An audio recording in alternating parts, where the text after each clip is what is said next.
Would all our members please find their seats, and our guests find seats in the gallery.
Well, welcome everyone to this recess meeting of March 21, 2019.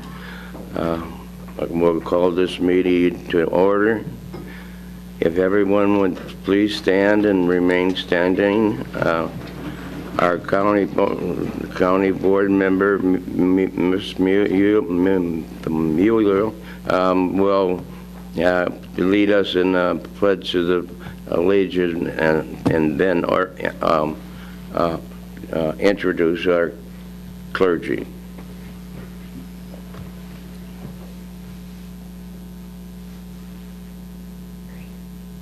I pledge allegiance to the flag of the United States of America and to the republic for which it stands, one nation, under God, indivisible, with liberty and justice for all. Good morning, everyone. This morning I had intended to introduce a representative from the Sri Ayyappa Swami Temple in Plainfield on Route 59. Unfortunately, something has changed and they're unable to make it. But today is a very special holiday in the Hindu religion. March 21st marks Holi, which is the festival of colors and their celebration of spring. So if you're a member of the Hindu religion or you know somebody, happy Holi, and I hope your day is festive.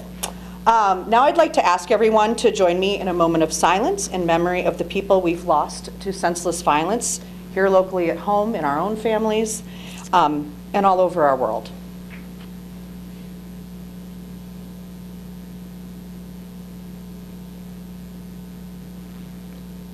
Thank you. Thank you.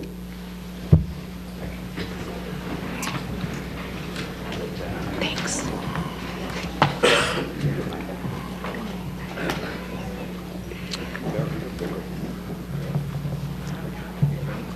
Ready?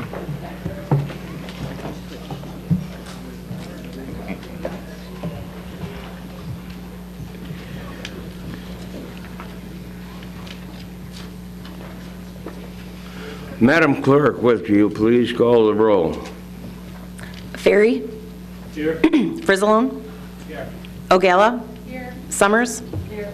Cook. Here. Mustis. Here. Moran. Present. Rice. Harris. Here. Trainier. Here. Fritz. Mueller. Here. Gould. Here. Van Dyne. Here. Balich. Here.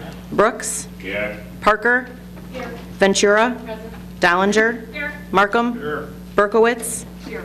Cowan. Here. Tuminello. Weigel. Here. Curlitis. Here. Winfrey. Here. 25 present, 1 absent. 25 present, 1 absent. Quorum is present. Entertain a motion to place on file the certificate of publication. Ms. Ventura, second by Ms. Rice. Madam Clerk, call the roll. Ferry. Yes. Frizzalone. Yes. Ogala. Yes. Summers. Yes. Cook. Yes. Mustis. Yes. Moran? Rice? Harris? Trainier? Fritz? Mueller? Gould? Van Dyne? Balich? Brooks? Parker? Ventura? Dollinger? Markham? Berkowitz? Cowan? Weigel? Crolitis? Winfrey. 25 affirmative. 25 affirmative, motion is carried. Next, we look for approval of the minutes of the recess meeting of the February 21, 2019 board meeting. Moved by Ms. Winfrey, second by Mr. Ferry. And any discussion? Previous roll by Ms. Trainier, second by Mr. Van Dyne. All in favor signify by saying aye. Aye. Contrary, motion has carried. Madam Clerk, please acknowledge the elected officials this morning and the media that is present. Today we have County Clerk Lawrence Daly Ferry, County Executive Larry Walsh, Recorder of Deeds Karen Stuckel, Sheriff Mike Kelly, State's Attorney James Glasgow, and Treasurer Tim Brophy. From the media, we have Nick Ryer from the Farmers Weekly Review. Thank you.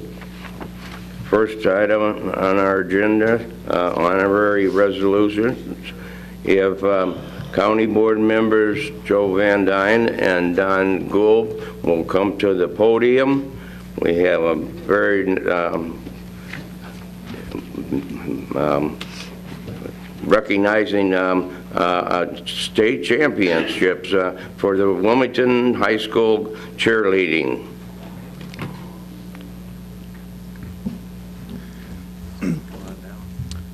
Would you like them to come down to the front? Would you guys like to come down to the front, please? I'm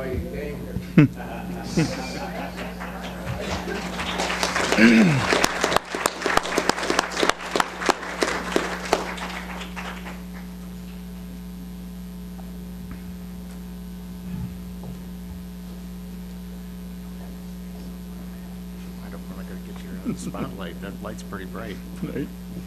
Right under the bell.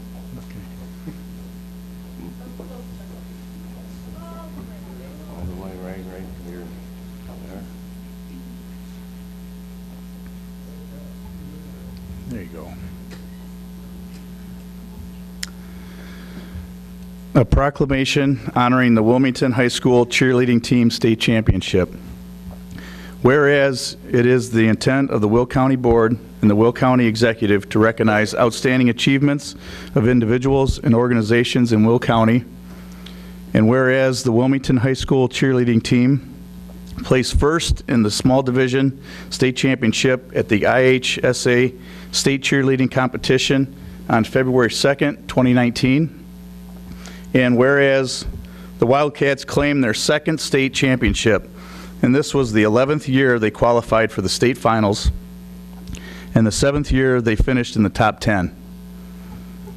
Whereas Wilmington High School Wildcats cheerleaders posted an 87.69 score for the small division, beating the runner-up by 2.59 points.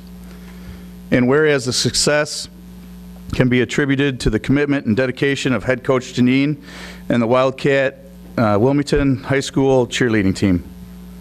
Now, therefore, be it resolved that the Will County Board and the Will County Executive hereby honor the Wilmington High School Wildcat cheerleading team for first place in the small division state championship at the IHSA state cheerleading competition.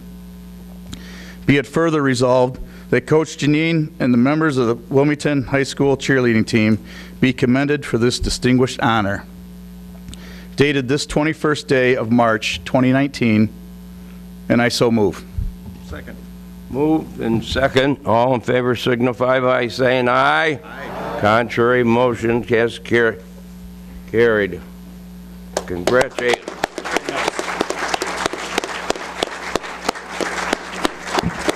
Congratulations. Congratulations. Thank you very much. Want to say something? Yeah, sure. Thank you very much to Mr. Van Dyne and to the County Board for recognizing us. This is very much an honor, and to hear all those wonderful accolades, I know it made me feel really good. I'm sure it made the team feel really good. It's been a wonderful year for us, and it's just a great honor to be recognized throughout the community for their accomplishments. So thank you very much.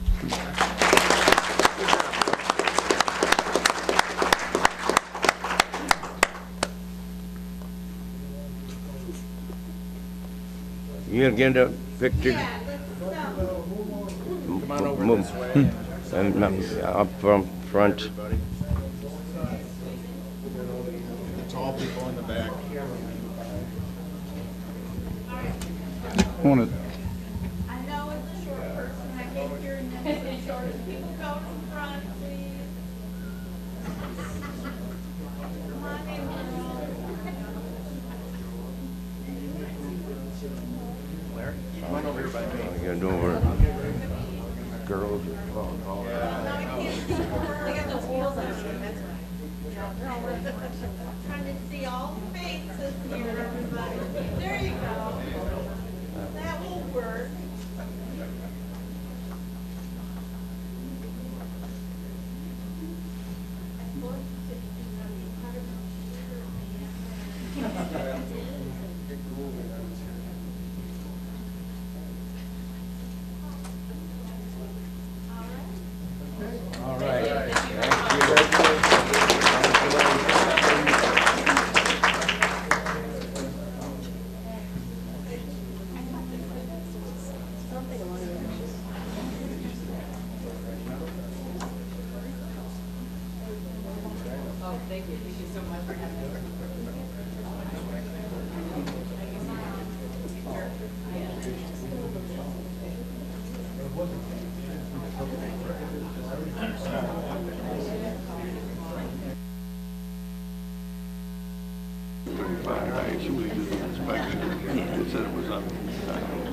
Yeah, I'm sure. But they said it's still showing 535, at least 535 for a while. Jeez, I should have kept mine longer. Sure. It's amazing. I'm at fireplace. You know, Matthew stood, Wait a minute. he's probably going to call my own school. So it says when I buy a place. Yeah. It makes sense. Next up, recognizing April 2019 as National Fair Housing Month. Proclamation will be read by Mike Fresalone from his desk. Thank you, Mr. Executive. Yes, this is proclamation recognizing National Fair Housing Month. Whereas Will County finds that decent and safe housing is part of the American dream and a goal of all Illinois residents, and whereas the Fair Housing Act passed in April of 1968 sought to eliminate discrimination in housing opportunities and to affirmatively further housing choices for all Americans, and whereas individuals in Will County and the state of Illinois have the right to choose where to live without discrimination based on race, color, religion, age, gender, family status, marital status, national origin, ancestry, disability, sexual orientation, gender identity, military status, unfavorable military discharge, and order of protection status. Did I miss anything?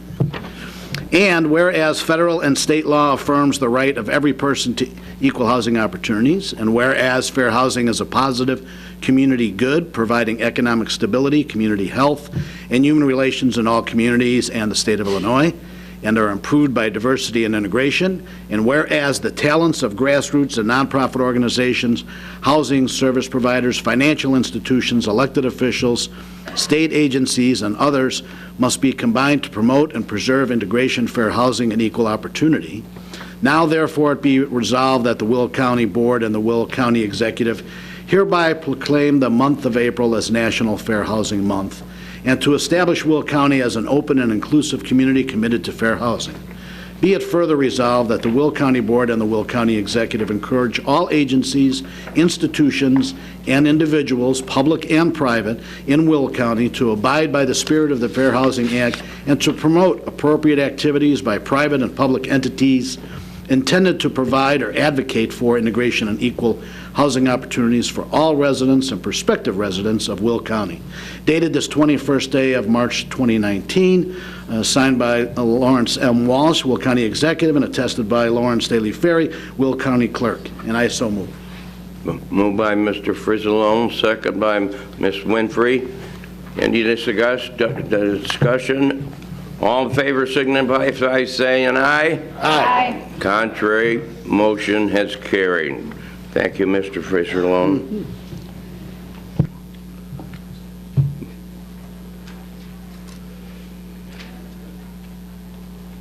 All resolutions approved at the February 21st, 2019 County Board meeting have been signed by the County Executive. Our first order of business, the Land Use and Development Committee, Mr. Markham, Chairman. Thank you, Mr. Executive. I'd like to make a motion to open public hearing for all land use cases. Moved and second. Madam Clerk, call the roll, please. Ferry? Yes. Frizzalone? Yes. Ogala? Summers? Yes. Cook? Yes. Mustis? Yes. Moran? Yes. Rice? Yes. Harris? Yes. Trainier? Yes. Fritz? Yes. Mueller? Yes. Gould? Yes. Van Dyne? Yes. Balich? Yes. Brooks? Yes. Parker? Yes. Ventura? Yes. Dollinger? Yes. Markham? Yes. Berkowitz? Yes. Cowan? Yes. Weigel? Yes. Curlitis? Yes. Winfrey?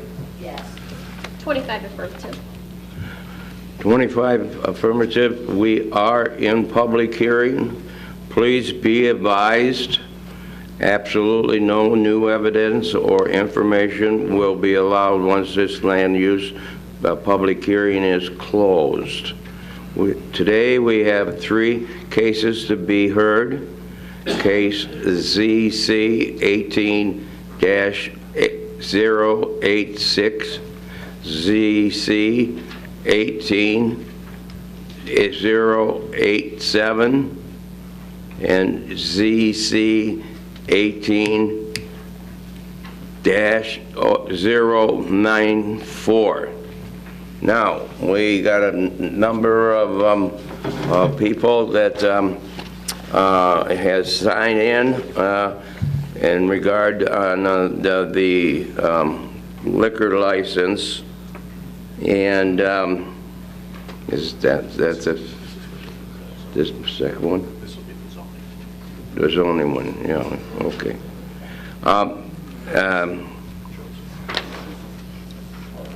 Well, this yeah. Oh, there's only one. Which one? Okay, Joe, what? Joseph, yeah.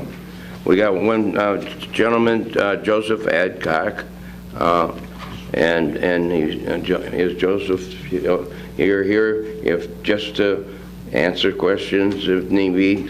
Yes. Okay. Anybody else wish to appear before the board? There's a Kyle Kraft. Kyle, and you're here to answer just questions? Yeah. Or do you want to speak? I don't have any questions for the 094. Okay.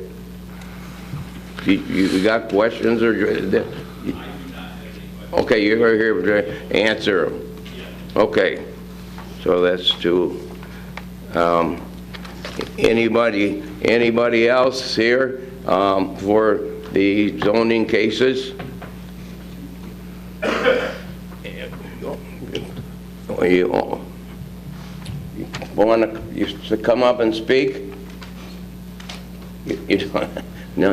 Anybody wish to speak in regards to the zoning cases? Anyone? from the public? Seeing none, Mr. I'll make a motion to close public hearing for all land use cases. Hold on, Larry. Oh.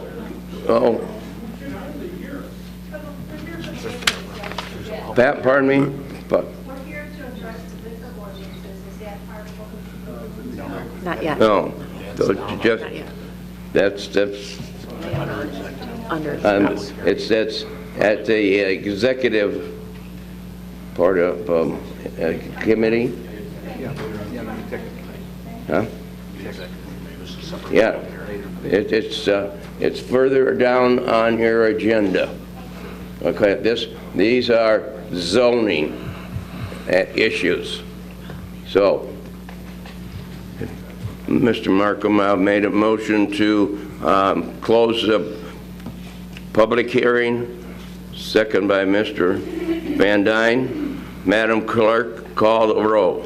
Ferry? Yes. Frizzalone? Yes. Ogala? Yes. Summers? Yes. Cook? Yes. Mustis? Moran? Rice? Harris? Yes. Trainier? Yes. Fritz? Yes. Mueller? Yes. Gould? Yes.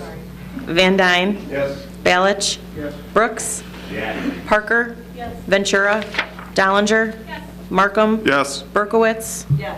Cowan? Yes. Weigel? Crolitis? Yes. Winfrey? 25 affirmative. 25 affirmative.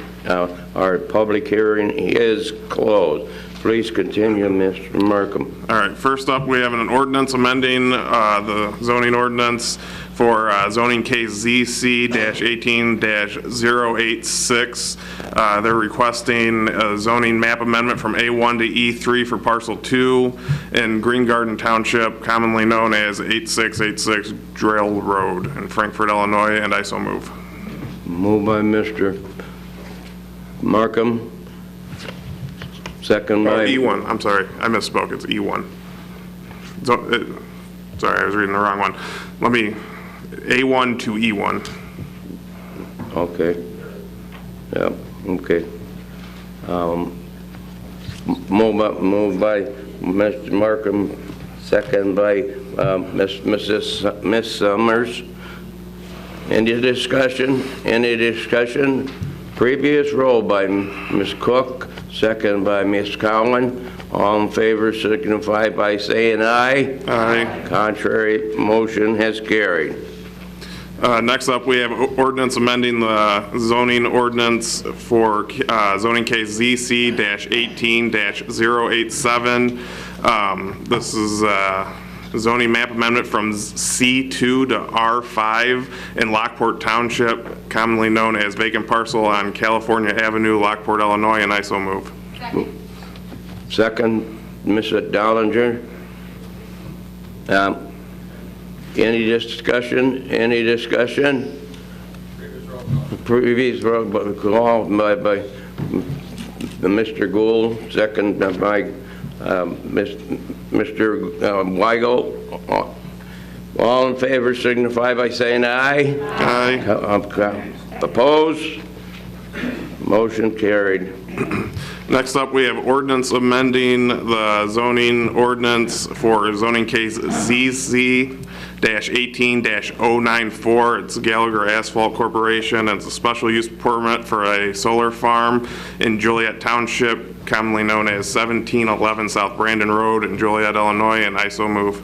Moved by Mr. Markham, second by Mr. Brooks. Any discussion? Any discussion? Previous roll by Ms. Cowan, second by Mr. Harris. All in favor signify by saying aye. Aye. Contrary, motion is carried. All right, next up, we have one resolution to bring to the board. It's 19-51, amending sections 155-13.70, dynamic displays on premises, and 155-7.30, use table for the Will County zoning ordinance, and I so move. Moved by Mr. Markham, second by Ms. Summers. Any questions? Any questions? Previous roll by Ms. Cook, seconded by Mr. Van Dyne. All in favor signify by saying aye. Aye. Contrary, motion is carried. That completes land use and development for today. Our next meeting is scheduled for April 9th, 2019 at 10:30 a.m. Thank you. Thank you, Mr. Markham. Next up is the Finance Committee. Mr. Harris, Chairman. Good morning, County Executive. Good morning. Fellow Dick county Kinney. board members and all in attendance. We have two reports we need to place on file. The first report is a report from the Illinois Department of Revenue showing sales tax remitted to Will County for the month of December 2018 to be $1,782,380.35. The RTA tax received is $2,099,585.74. The total of these two reports is $3,881,966.09. I so move. Moved by Mr. Harris, second by Ms. Rice. All in favor signify by saying aye. Aye. Contrary, motion has carried. The next report is Will County Monthly Treasurer Report dated January 31st, 2019 from the Will County Treasurer, Tim Brophy. I so move. Moved by Mr. Harris, second by Mr. Moran. Any discussion? Any discussion? Previous roll by Mr. Balich, second by Ms. Berkowitz. All in favor, say aye. Aye. Contrary, motion is carried. I have three resolutions to bring forward. The first is 19-52. This is appropriating grant funds in the share of 2019 budget from the Safe Passage Grant. I so move. Moved by Mr. Harris, second by Mr. Summers. Any discussion? Any discussion? Previous roll by Ms. Berkowitz, second by Ms. Dollinger. All in favor signify by saying aye. Aye. Contrary, motion has carried. The next resolution is 19-53. This is transferring appropriation within the various county budgets for 2018. I so move. Moved by Mr. Harris, second by Mr. Moran. Any questions? Any questions? Previous roll by Ms. Ogala, second by Ms. Parker. All in favor signify by saying aye. Aye. Contrary, motion is carried. On the past resolution, I'd just like to point out that this is probably one of the better cleanups at this point at the end of our fiscal year. Most of the items were reclassified items. Some departments went over, but we made it through. Hopefully with the new accounting system, we can have a better process in place that can improve on this. Thanks to the department heads and the finance team and all involved in this process for working together on making this possible. The next resolution is 19-54, authorizing the county executive to execute necessary document for the delinquent tax program. I so move. Moved by Mr. Harris, second by Ms. Ventura. Any questions? Any questions? Previous roll by Ms. Summers, second by Mr. Balich. All in favor signify by saying aye. Aye. Contrary, motion has carried. Okay, that ends the agenda item, but just to give you an update on the bond sale, it was conducted, the sale took place on March 11, 2019. The par amount of the bond was $62.4 million, premium was $3.1 million. That's a subtotal of $65.6 million. That's the cost of issuance, $275,000. And the UW discount was $331,000. So the net proceeds we're going to receive is $65 million. And those are scheduled to be received on March 26. And there were quite a few orders received. We received 100 orders totaling $529.8 million, which was 8.4 times our offering. So there was quite a bit of interest in our bond sale. The all-in total interest cost was 3.79%. So all in all, it was a very successful sale. Any questions on the bond? Any questions for Mr. Harris? How long did it take it to sell out? That I don't have. No worries, just curious. Thank you, Mr. Harris. Okay. The next finance meeting is scheduled for April 2nd, 2019 at 10 a.m. That concludes my report. Thank you. Next up, Public Works and Transportation. Mr. Moran, Chairman. Good morning, Mr. Executive, Good County morning, Board Don. members, and public. I have 13 resolutions to bring forward this morning. The first is 19-55, confirming award of contract to Deconstruction Incorporated, $269,140.01, led on February 20th, 2019, for countywide storm sewer replacement, various county highways, all county board districts, and I so move. Moved by Mr. Moran, second by Mr. Van Dyne. Any questions? Previous roll by Ms. Parker, second by Ms. Fritz. All in favor signify by saying aye. Contrary, motion has carried. The second is Resolution 1956, which is the funding for the previous resolution. Resolution for improvements by county under the Illinois Highway Code for the countywide storm sewer replacement, various county highways, all county board districts using MFT funds, $300,000, and I so move. Moved by Mr. Moran, second by Ms. Cowan. Any discussion? Moved by previous roll by Ms. Berkowitz, second by Ms. Dollinger. All in favor signify by saying aye. Contrary, motion is carried. Number 3, Resolution 19-57, authorizing approval of professional services agreement for right-of-way acquisition services negotiations with Swanson & Brown Limited for several parcels of property along Cedar Road, County Highway 4, over Spring Creek structure replacement, County Board District 7, using county RTA tax funds, $2,500. Moved by Mr. Moran, and second by Mr. Frizzalone. Any discussion? Previous roll by Mr. Balich, second by Ms. Berkowitz. All in favor, signify by saying aye. Contrary, motion carried.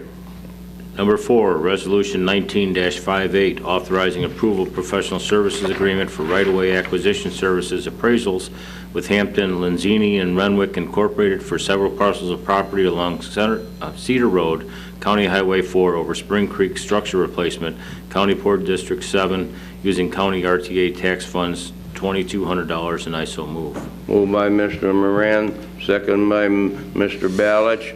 Any questions? Previous roll by Mr. Gould, second by Ms. Fritz.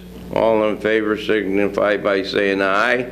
Contrary, motion has carried.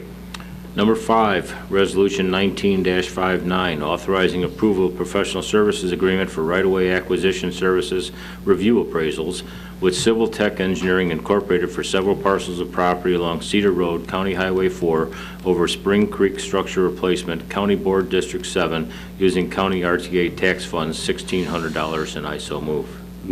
Moved by Mr. Moran, second by Mr. Balich. And any discussion? Previous motion, previous roll call by Mr. Frizzalone, second by Ms. Dollinger.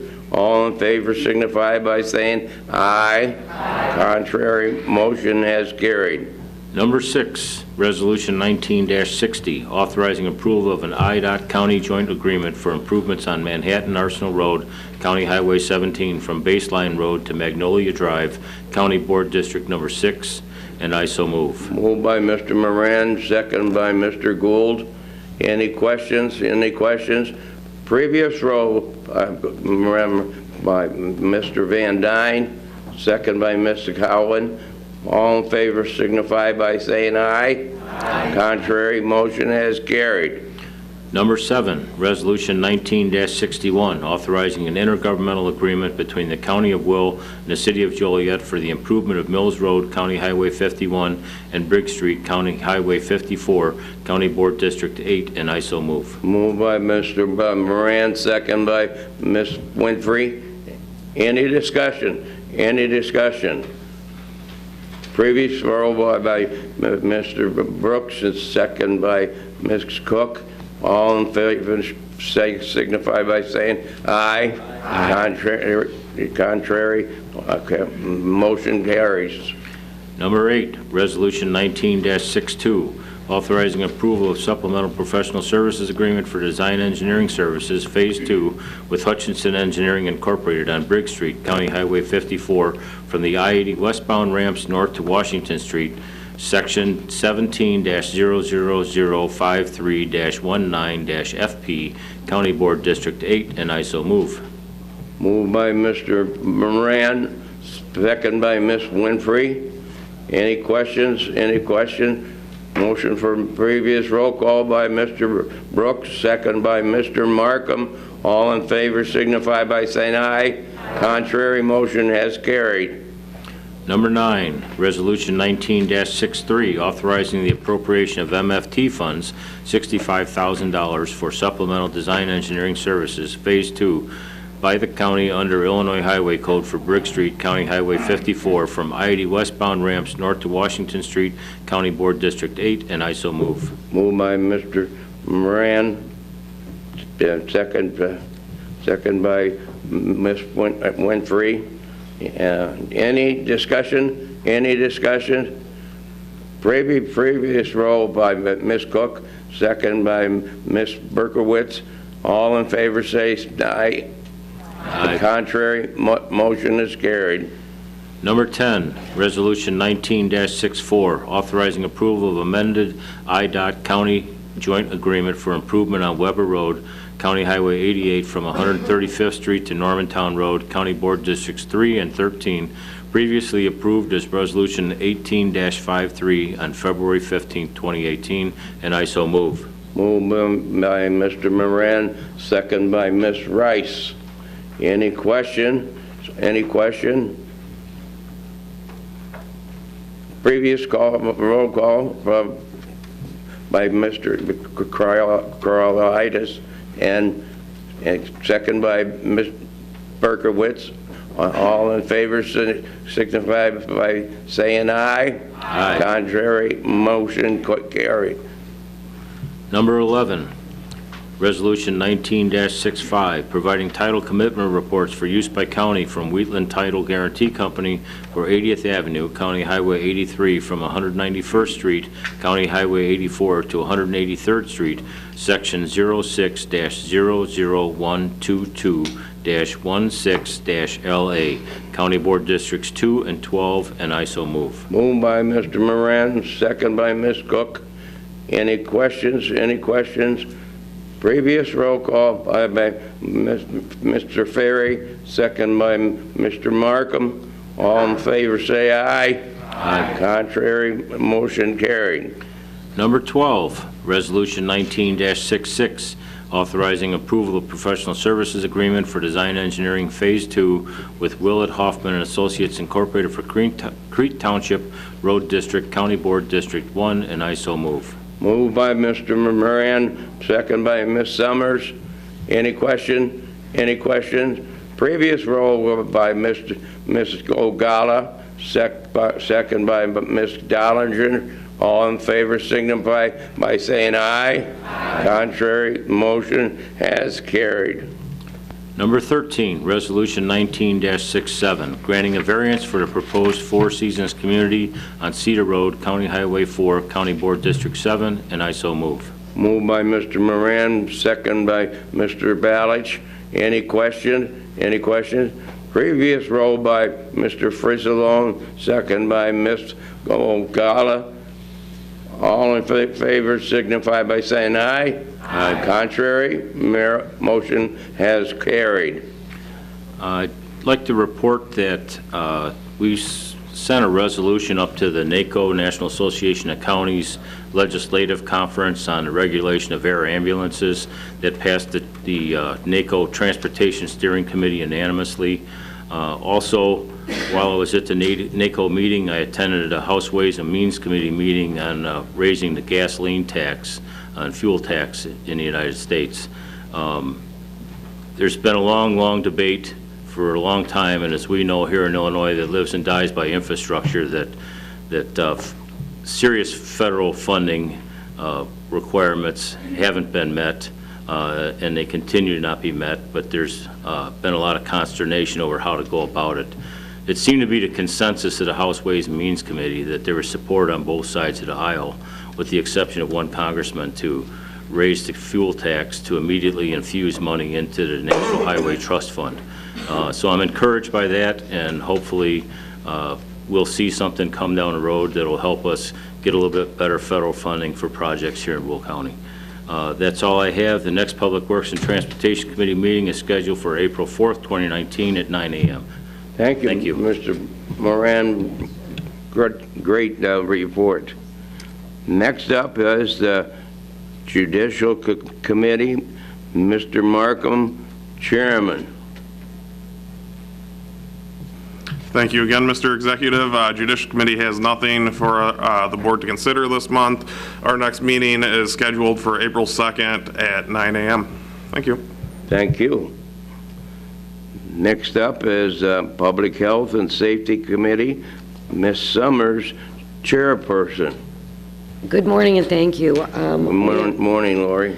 We have nothing to bring forward either, except, excuse me, I have a cold. Join the crowd. I know. Just a couple comments, and I want to talk about a couple events coming up.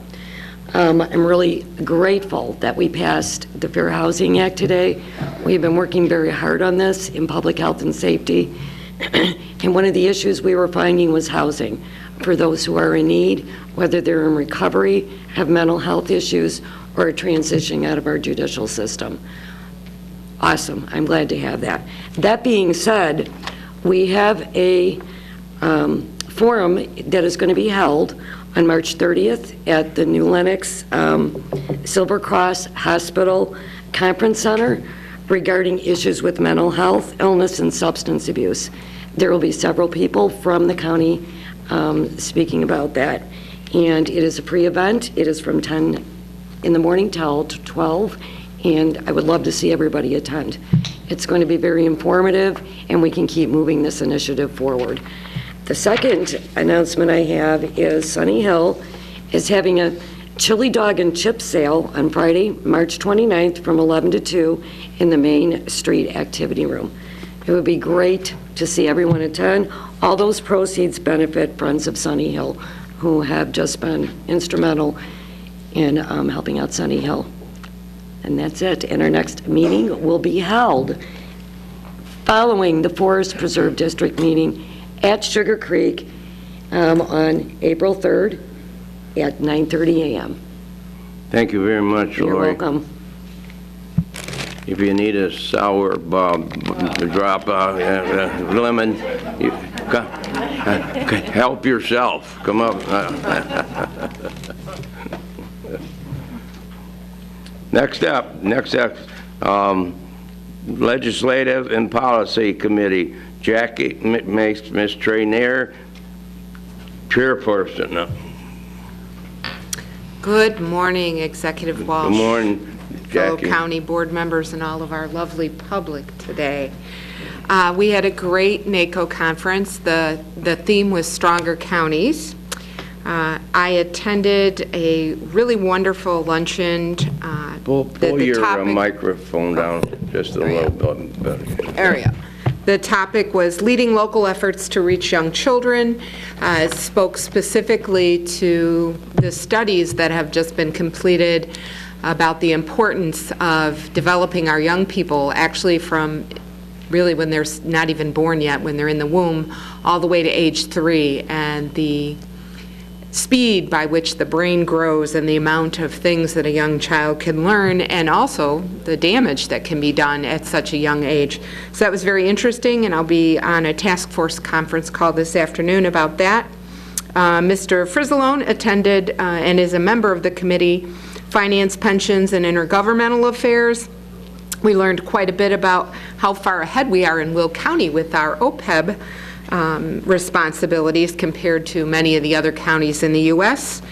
We even heard from one county that I think 56% of their budget goes for pensions because they are so far behind in funding their pension.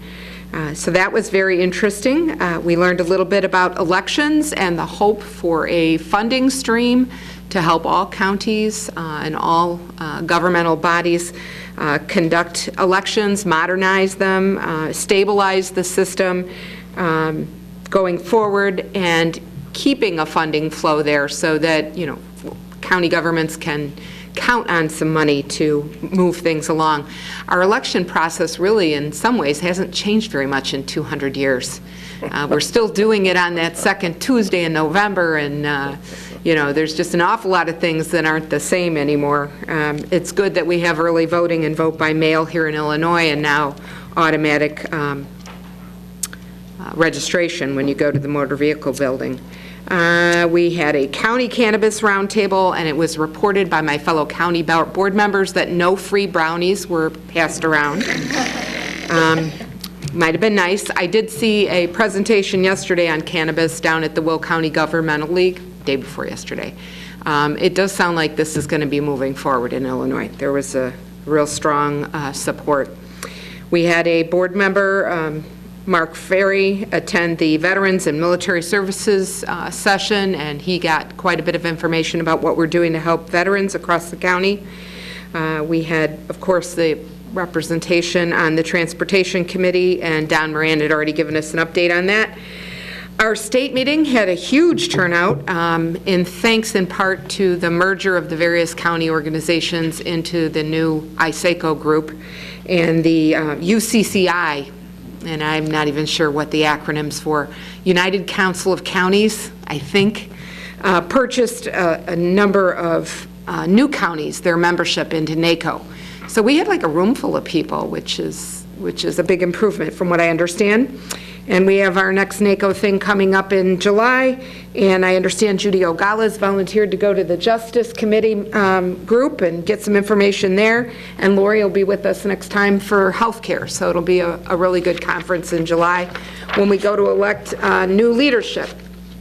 So that was NACO. If you're interested in any of those topics or more, most of the sessions were taped. You can go on to the NACO website, log in, and you can actually be at the conference all over again. So it's kind of a good thing. Second item on the agenda is our state legislative agenda and priorities. The committee worked pretty hard on that very quickly. Nick did a great job of corralling our issues and kind of reforming, helping us, Nick and Maura, helping us reformat our asks. And I think we're ready to go. It passed out of the committee, so I will put that on the table and make a motion for approval of the state agenda.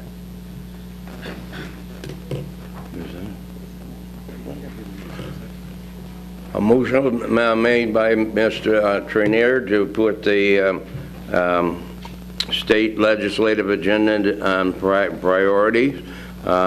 Second by Ms. Winfrey. Any discussion? Any discussion?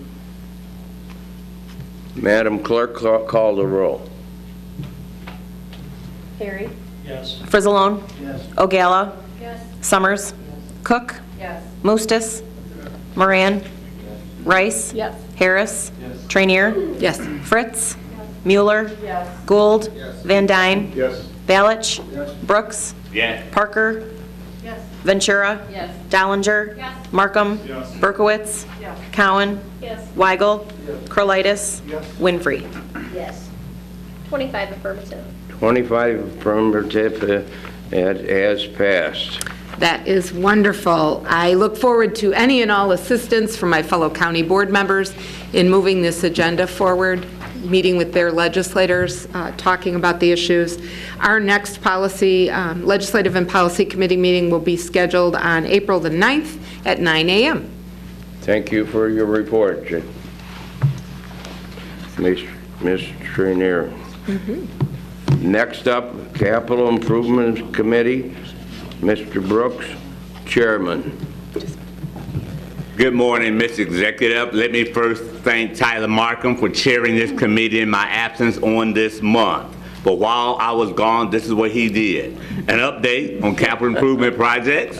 We also have a Will County Capital Improvement Project summary And I have two resolutions. 1969, authorizing the county executive to amend the contract with Leopardo Companies Incorporated to change responsibility for testing and balancing requirements necessary for the new Will County Health Department building, and I so move.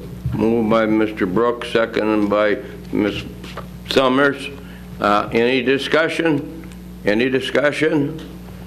Previous roll call by Ms. Cook, second by Ms. Cowan. All in favor signify by saying aye. Aye. Contrary, motion has carried. All right. You can go ahead. And the last one is 1970, authorizing the county executive to amend the contract with Farnsworth Group Incorporated to change responsibility to testing and balancing requirements necessary for the new Will County Health Department building, and I so move. Moved by Mr. Brooks, second by Mr. Van Dyne. Any questions? Any questions? Previous roll by Ms. Dollard, and second by Ms. O'Gala. All in favor signify by saying aye. Aye. Contrary, motion carried. And I do want to thank County Board Member Don Moran for bringing that to our attention and helping us with clarification. If anybody have any further questions, he can certainly help you with that as well. Thank you. Our next meeting will be April the 2nd, and will be a combined meeting with our Finance Committee on the 2nd, and that'll be a good test to see how well Ken and I get along, but you're all invited. We have a combined meeting on the 2nd. And that's all I have. Thank you. Thank you, Mr. Brooks.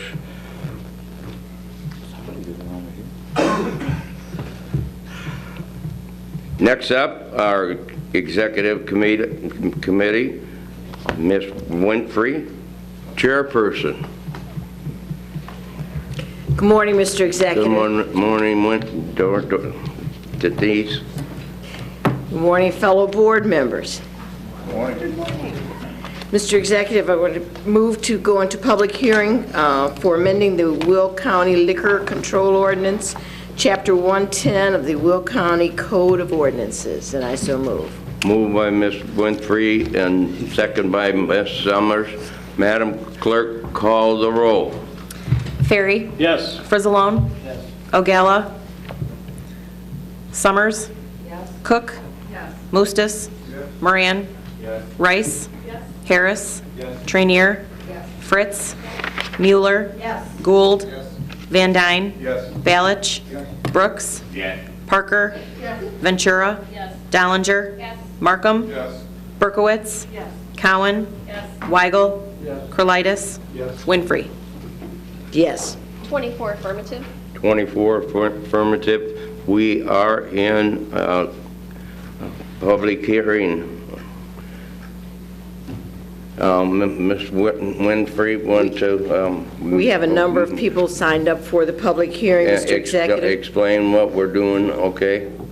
and we are making some changes in the liquor code. We are adding a couple of categories. We recognize that times have changed and there is a need to recognize the different types of business, specifically in the agritourism area. So we are adding 2 categories under that part of the code, and that's what we are here for today. And I believe we have about 7 people or so signed up who would like to comment on that. Yes, we do. Yes, we do. Is there a spokesperson for this group, or you all, each and everyone want to speak? Okay. David Arnold? Is it David Arnold? That's true. Come up and the next one is, is it Ryan? Yes, Ryan Arnold. Arnold, okay. Okay. Come up, David, oh, there you're at. Okay, Mr. Executive. Okay. Mr. Executive. Pardon me? Oh, Denise, you got a point? Yes, sir. Just want to put out that there would be an amendment to this that may change people's desire to speak. There is going to be an amendment proposed that would change the licensing. What we intended to do with this amendment was to create categories, not extra licenses. So there are not 2 licenses being created. The licensing number would remain at 55, which is where I believe it is now. So that amendment will come forward, and then it will also amend to say that licenses will be added as needed. So that may be helpful for people in terms of whether or not they wish to speak. Is that okay? Yep. Proceed, David. I believe that our state's attorney needs to make a comment here. Okay. It actually will be reduced to 0. As needed would allow the executive to issue them as people apply. So, to Right. 0. Thank you. Am I good to go? Yep, Okay, cool. yep, Good morning. My name is David Arnold. So while since the 2 new liquor licenses off the table, I'm still concerned about the C2 classification. It seems like a redundant, not the classification. It seems like a redundant classification with the C1 license, and we're kind of concerned that it's very specific to one specific type of business that's already being kind of taken care of by the C1 application. So we're concerned that if that were to be created, that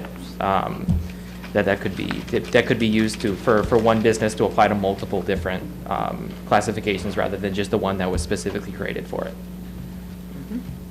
That's all. Thank you. Thank you.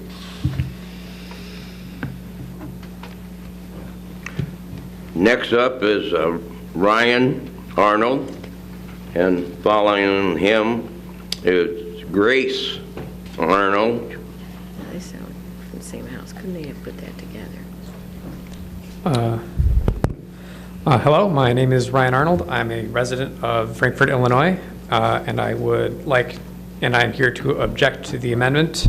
This amendment to the existing ordinance does not represent the will of the residents of Will County or any businesses serving, with the sole exception of the businesses that have requested this amendment. Is it a coincidence that these licenses are going to be created specifically for the 2 businesses that are seeking them? This hardly seems like good public policy, as this establishes a set-aside for 2 businesses without considering the effect it will have on residents and the fact that it limits competition from similar businesses. This cannot be a responsible way to handle licenses. Other businesses are going to want these licenses in order to compete fairly. However, only so many licenses are available, and at least one business is going to be in line for these licenses, meaning that the chance of actually getting one for anyone that hasn't previously applied is slim to none. What happens next? Are there going to be more set-asides and carve-outs for future businesses? Wouldn't that defeat the point of having a limit on the number of licenses? Or conversely, are other businesses going to be prevented from carrying products because they did not ask for permission to do so first? It is clear that this amendment only serves to benefit 2 businesses and only 2 businesses. We've seen in previous meetings that this does not reflect the will of residents. This will not improve the prospects of competitors and other businesses. If this is approved, it will appear that the Will County Board is going out of its way to appease just a small number of businesses. Thank you for your time. Thank you. Grace Arnold. And then next one up, Linda Arnold. It just drives me crazy. And then we have 2 people from the same house that can't talk to each other, make one talk. Good morning. My name is... There you go. Very good. Good morning. My name is Grace Arnold, and I object to the license changes to the liquor ordinance. Many community members have emailed their concerns to Mr. Moussis and Mrs. Cook, the representatives from our district. To name a few of those, they include Marcia Fatla, Mr. and Mrs. Zamuda, Mr. Nord Wolzon, Mr. and Mrs. Kendall, Mrs. Vargas, Mr. and Mrs. Schmidt, and Gigi Schroeder. I would like to read a few points from one of these emails to you this morning. This one is from Beth and Wayne Kendall, who were unable to attend as they had a doctor's appointment. We are writing to you in opposition of amending the Will County Liquor Ordinance. It is our understanding that this amendment would allow the adding of the number of licenses in unincorporated Will County. We live in the Tinley Trails subdivision located at 194th and Harlem. You may remember that we have been in contact with you on several occasions discussing the gas station drive-through Dunkin' Donuts car wash and 24/7 convenience store on our corner. Of course, we ask, will this amendment allow this business to obtain a liquor license to sell packaged liquor, which may lead to the owner getting his video gambling at this location in the future? In looking through our files, we have been fighting this fight since November 2012. Our battles have taken us to county and village board meetings, planning and zoning committee meetings, both county and village, and township meetings. All have come to the same conclusion. This site is not appropriate for this type of business. Most recently, the tactic was to have this property annexed to the village of Tinley Park so as to get his liquor license and video gambling through Tinley Park. Fortunately, Tinley Park recognized that this owner was only interested in being a part of Tinley Park for this purpose and was not interested in compliance with their ordinances. His lawyer cited the fact that he wanted to become a part of Tinley Park as is and not change his signs to meet with their ordinance, but that he was in compliance with the Will County ordinance. He also told the board that they had attempted to gain his special permits through lawsuits against Will County, which they lost until they finally found a judge that ruled in their favor. Our point being that this owner wanted to be a part of Tinley Park when it suited his needs and a part of Will County when it meets with his needs. Remember, this is a business open 24/7 and butts up to residential homes. Our lives within this community have not been enhanced since this business is opened. I can't imagine the sale of liquor and video gambling improving our quality of life. The noise, pollution, crime, and traffic have already had a negative effect on our subdivision. We ask that you not amend the number of liquor licenses within unincorporated Will County. Work for people like us. Please consider what is in our best interest. Thank you. Thank you. Next up is Sandy Rennie.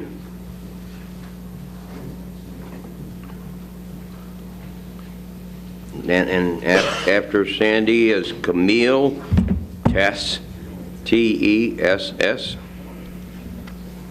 Go ahead. Good morning, Executive. Good morning, Will County Board members. Good morning. My name is Linda Arnold. I am addressing this amendment to the liquor ordinance because it appears that the new classification, one of the new classifications, C2, is to sell beer and wine. My question is, will a gas station be able to qualify and apply for the newly created C2 category? It appears that this new category is creating a large loophole. It does not specify that a gas station cannot apply for this license. When the results and consequences are not fully considered, those loopholes create problems. When the Will County ordinance was modified in October 2012, it opened the back door for the gas station to be built in District 2. This has created problems and issues, traffic, noise, safety problems, and the negative impact on the values and marketability on the abutting properties. Why is this ordinance a package deal? Why are there two categories being presented at once? There are currently two special use permit applications that have been heard by the Plan Commission and the Land Use Committee. These are in the queue, waiting for approval. One is the agriculture license, and the other is Lenny's Gas and Wash. The agriculture license has not had any objectors, has not, to my knowledge, been previously denied for a special use permit for a liquor license.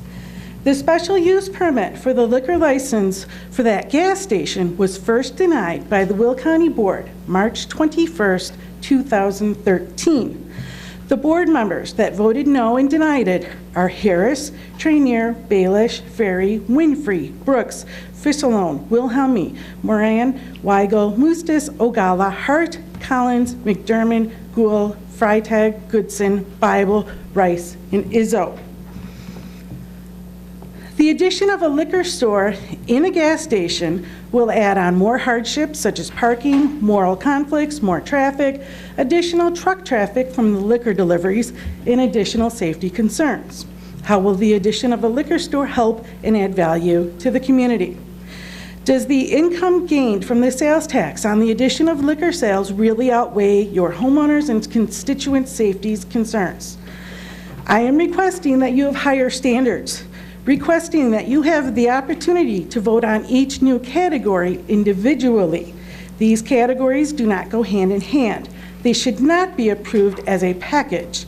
Please consider all doors that are being opened and loopholes that are being created by C2. It is not specific enough. Is it creating the opportunity for a lawsuit? Please deny the C2 beer and wine license until all consequences have been discovered. To pass this in its current definition would be arbitrary. I also request that the ordinances divide the licenses among the districts. Avoid the issue of having a large number of licenses in one dense area. District 2 has not significantly grown. It is not justifying approving a new license in that district, yet other areas of Will County have grown to justify their need. Do not allow pay-to-play, backroom deals, and favors. Passing the C2 license will not be victimless. Creating a profit for one and creating a hardship, challenges, and nuisance for another should not be in the same sentence. I thank you very much for your time and consideration. Thank you. Thank you for a nice speech. Camille Tess.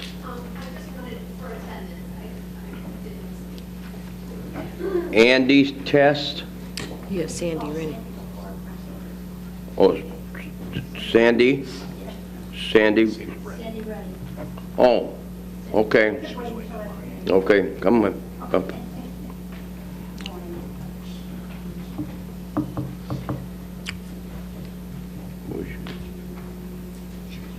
Could you tell I was anxious? No. Anyway, good morning, everybody, and thank you for your time today. First, before I even say my little speech here, I'd like to say we do not oppose the agri-tourism amendment, so I hope that's a separate issue altogether. We are here for the beer and liquor situation.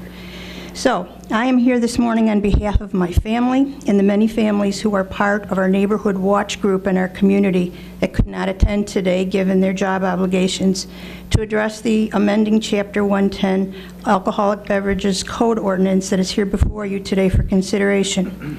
It is my understanding that the proposed amendment would create a new classification for beer and wine, which ultimately provides a new license for a business owner to pursue.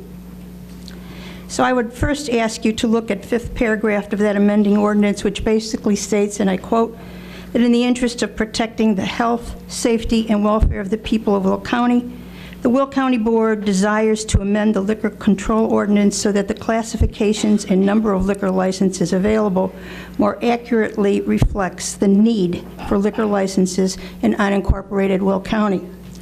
Historically, as you've heard, in 2015, the total number of liquor licenses available in unincorporated Will were capped by the vote of the whole Will County Board, given that the majority of licenses which were approved over the years in Will County were located in our area of unincorporated Will. So I am here today to say to you that a quote-unquote need for more licenses in our section of unincorporated Will does not exist, given the many business licenses in our area. For example, we have a gas station a few blocks south of our residential area which sells packaged liquor, a Target store a few blocks north of our area which also has packaged liquor for sale, not to mention the local liquor stores in the community. Second, over the years, our residents have continually fought this issue of granting a liquor license in our area because of the detrimental impact it would have on our residential neighborhood. To be clear, a gas station which is adjacent to our residential area has been seeking a license and continues to fight our neighborhood in hopes of getting the county to approve his special use permit. Basically, our residents oppose this action given the safety and traffic concerns we currently face on a daily basis. For example, according to the Will County Sheriff's Department report for the last 2 years, there have been many issues of crime at this station, and the studies have proven that in areas where facilities sell liquor and adjacent neighborhoods are at risk of an increase in crime. So the health, safety, and welfare of our residents therefore need to be maintained. We would also request from you, and this is something I think we should consider, that giving special use permits for liquor in an area such as ours is ludicrous, since licenses are not currently available. So perhaps this could possibly be the new amendment if there are no licenses to be had. So we would state that the special use permits cannot therefore be administered. Lastly, our residents know that this amendment, as presently stated, would increase the number of licenses available, thereby allowing the owner of this station to once again apply. We therefore ask and strongly recommend to all of you that you hear our voices, consider the human impact of this proposed legislation, and maintain the current ordinance which would protect our residents by prohibiting any licenses in the future. Please vote no regarding this proposed amendment. Thank you. Thank you very much.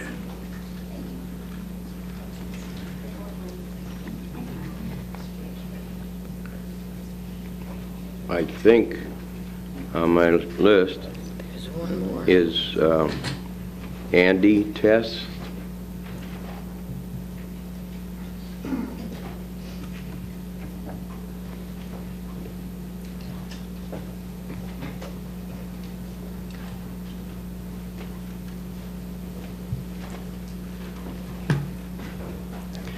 Good morning, everyone. Earlier, as I was seated, a young lady came up to me and said, "Thank you for your service." And I get that. And my pat answer is, they made me do it. So I thank you all for your service. You all are asking for this. What I'm here to deal with is the C1 and C2 of the Liquor Control Ordinance as it relates to a simple gas station and a truck stop. The state differentiates between a simple gas station and a truck stop. As you may know, there's been an ongoing battle between the residents of Tinley Park, specifically Tinley Trails and Brookside Glen, with the owners of the gas station, gas and wash facility at 194th and Harlem. So to protect ourselves and any further future similar issues, I offer that these two, C1 and C2, be looked at and perhaps a C3 added, truck stop provision. The primary issue was the placement of this facility at the only two major entrances to a residential subdivision from the east and the north. This is a residential community. It's unlike other business locations which do not abut residences. This facility, while built under the then zoning of a simple service station with convenience store, was actually built to satisfy the state of Illinois' minimum requirements of a truck stop. This was done with the proven intentions of the owner to operate the business that includes the sale of alcohol and video gaming. Again, the state differentiates between a gas station and a truck stop. The state of Illinois and their truck stop requirements requires acreage for truck parking for a number of reasons, and I want to just focus on one. The acreage requirements are designed so the commercial trucker can legally park his truck, which is left running usually, go off duty, go inside, eat, relax, play video, whatever, and if allowed, enjoy a beer or cocktail. This is commonly known in the trucking industry as a 34-hour reset. There are truck stops that do not sell alcohol of any kind because of liability concerns, and some companies even prohibit their drivers from even stopping at facilities that sell alcohol. The reason is it's against federal law for a commercial truck driver to have a drink immediately and return to duty, or have keys, truck keys, in his possession, or sit in his driver's seat, or even have alcohol in the cab. It's against federal law to have any kind of packaged liquor, open or unopened, in the cab of the truck. These restrictions are federal laws as the commercial truck driver is held to a much higher standard than the average motorist. An example is minimum blood alcohol level for any driver in the state is at 0.8. For a truck driver, it's 0.4. Facilities that were meant to be licensed as truck stops or advertise for trucking businesses should be held to these higher standards. The residential location of 194th Street, gas and wash, as well as any future locations, should be restricted from the selling of liquor if they meet the requirements of the state as a truck stop and do not have the lawful parking available for commercial truck drivers to use the facility lawfully. Lawfully at 194th Street, this would require additional parking set aside for long-term parking, which is not permitted in the residential area. Second item, additionally, license monopolies to protect the county against litigation brought about by competitive businesses. I believe the overall ordinance should also include no single business or franchisee should be issued more than 25% of the licenses available. If there's 8 licenses available, no business entity should have more than 2, or whatever the county county attorney recommends. This would preclude any issues with license monopolies. Thank you. Thank you. That's everybody that's signed up.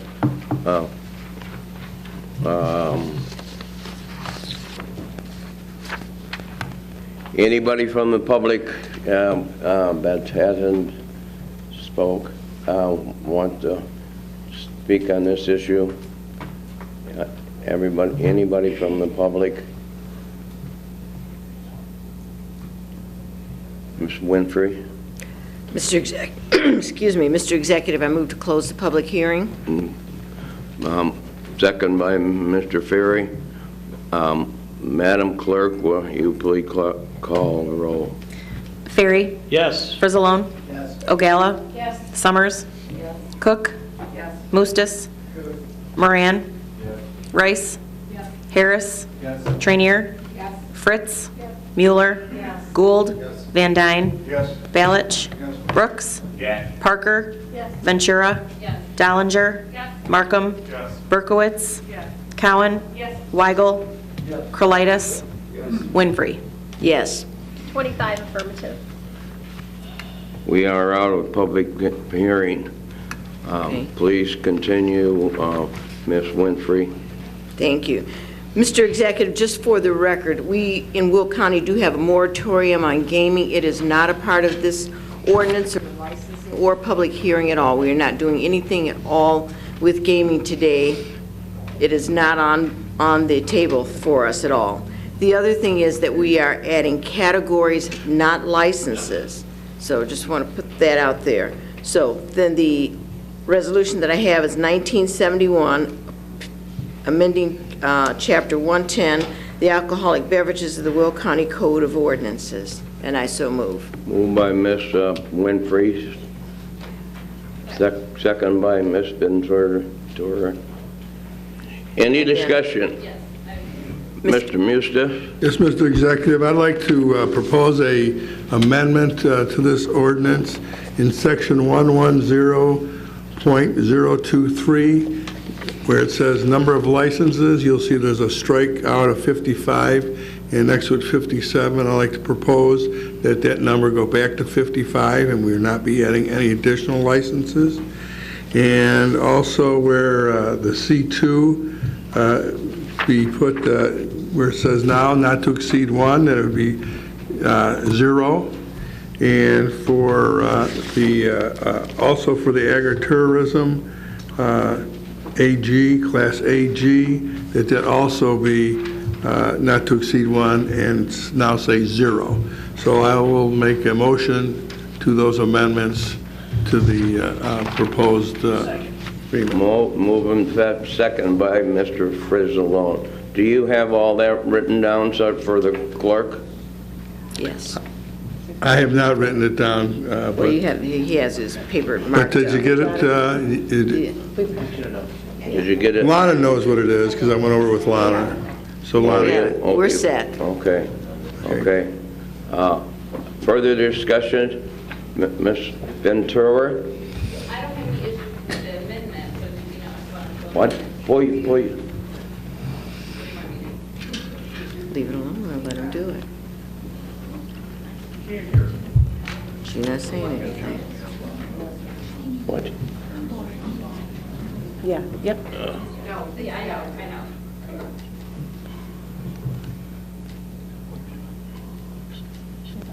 There you go. Okay, I didn't have any discussion to the amendment. I have a discussion after. Did we want to vote on the amendment first and then discuss, or you want me to just do it all now?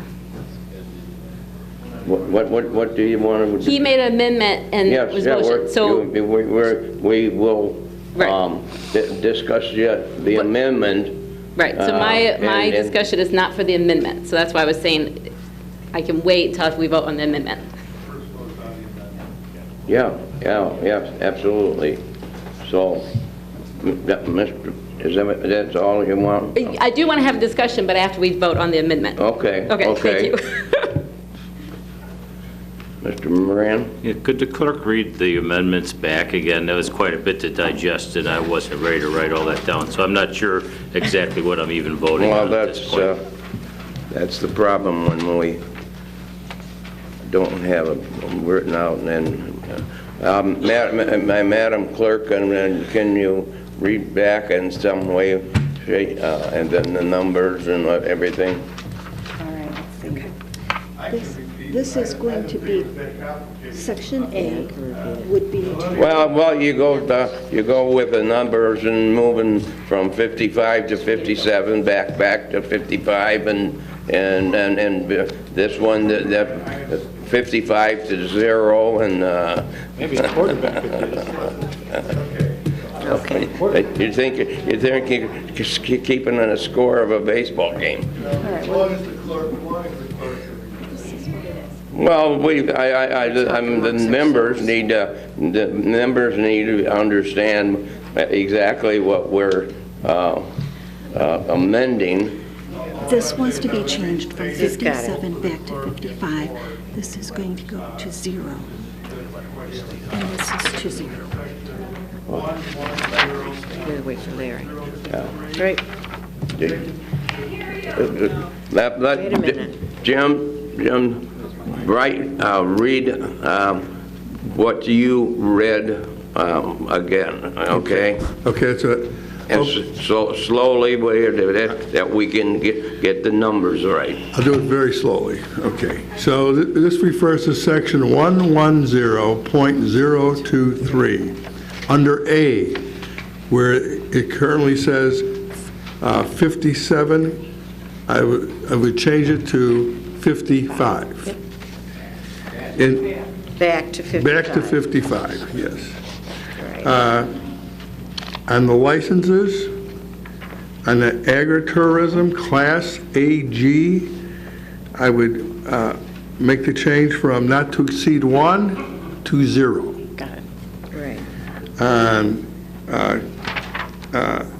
Class C2, where it currently says not to exceed 1, I would propose we change that to 0. Right.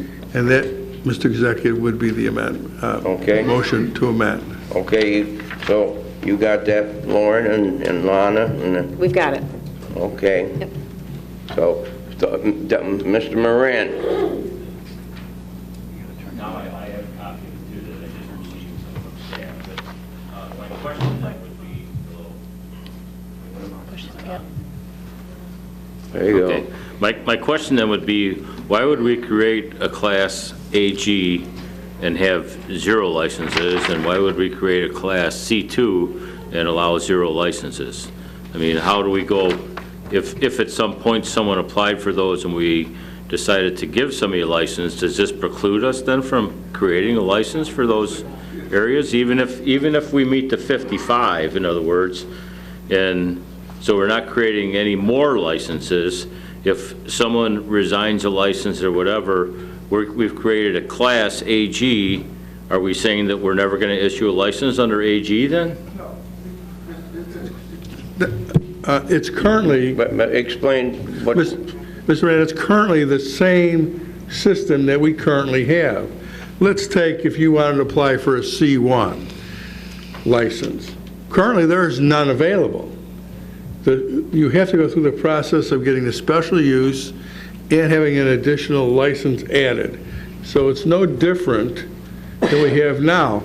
Technically, all the classifications are zero. Zero in the sense there's 0 licenses available. We have to make it available, and that's the process that we set some time ago. And we've tried to work through that process. And basically what would occur is a special use request and a license will come forward to the board as sister amendments or resolutions. That's the system that we currently have in place. So if you look at it like all classifications, as far as availability, are all 0. Get it? Mr. Yeah. I guess I understand that we have said we're limiting licenses at 55.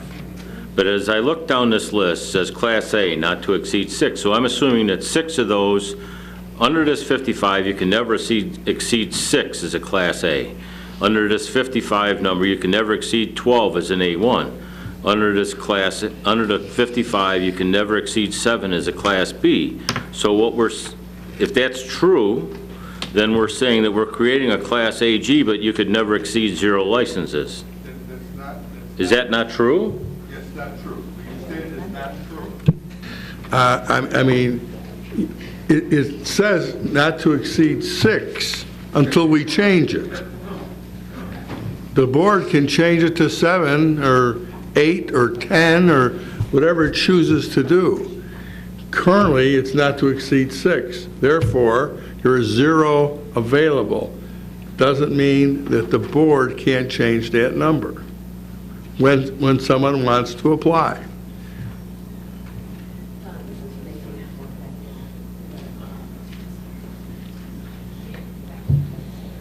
Okay, Don?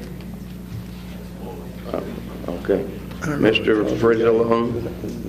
Yeah, Don, what we passed several years ago was this 55, and we said if a business that had a license went out of business, he might be in class, pick one with C1, not to exceed 6.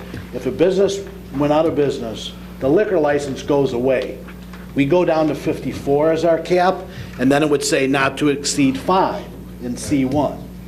If someone wanted to apply for a liquor license, we would have to vote on increasing it back to 55 and increasing the not to exceed in that particular class that they are asking for a license.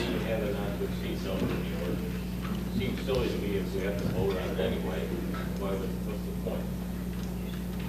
Why have a class? Well, probably because we didn't change that verbiage when we changed the cap.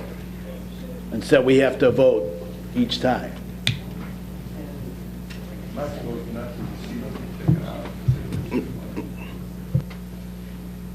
Any, Ms. Fritz? I would like to second the amendment. Pardon me? She wants to second the amendment. Oh, I already got a second. Yeah, it's already seconded. Yeah, Frizzalone. Any more discussion? Any more discussion? Ms. Dollinger? Well, if you look at the other classes that really do not have a number in it, it says as needed. So I know you want to say it to not to exceed 0, but should it read as needed instead? Just to make it conform with everything else that's in that. Okay, Mary, you have an answer. All right, good.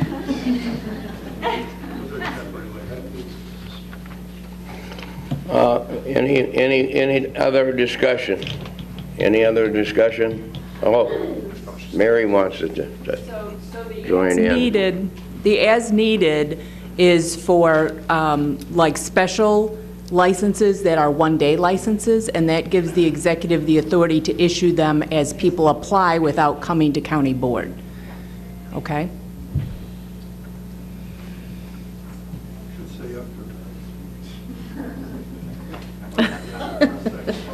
Jackie, Mr. Trainier? I'll pass, thank you.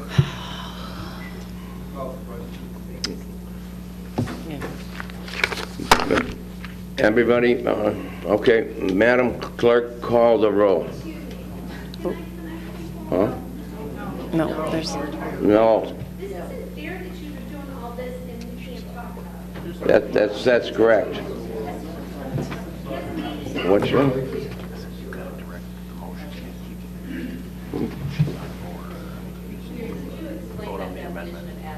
That's what I'm doing.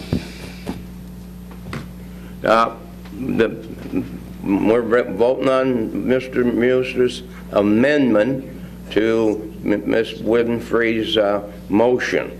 So this is the amendment. Yeah, this is the amendment. So,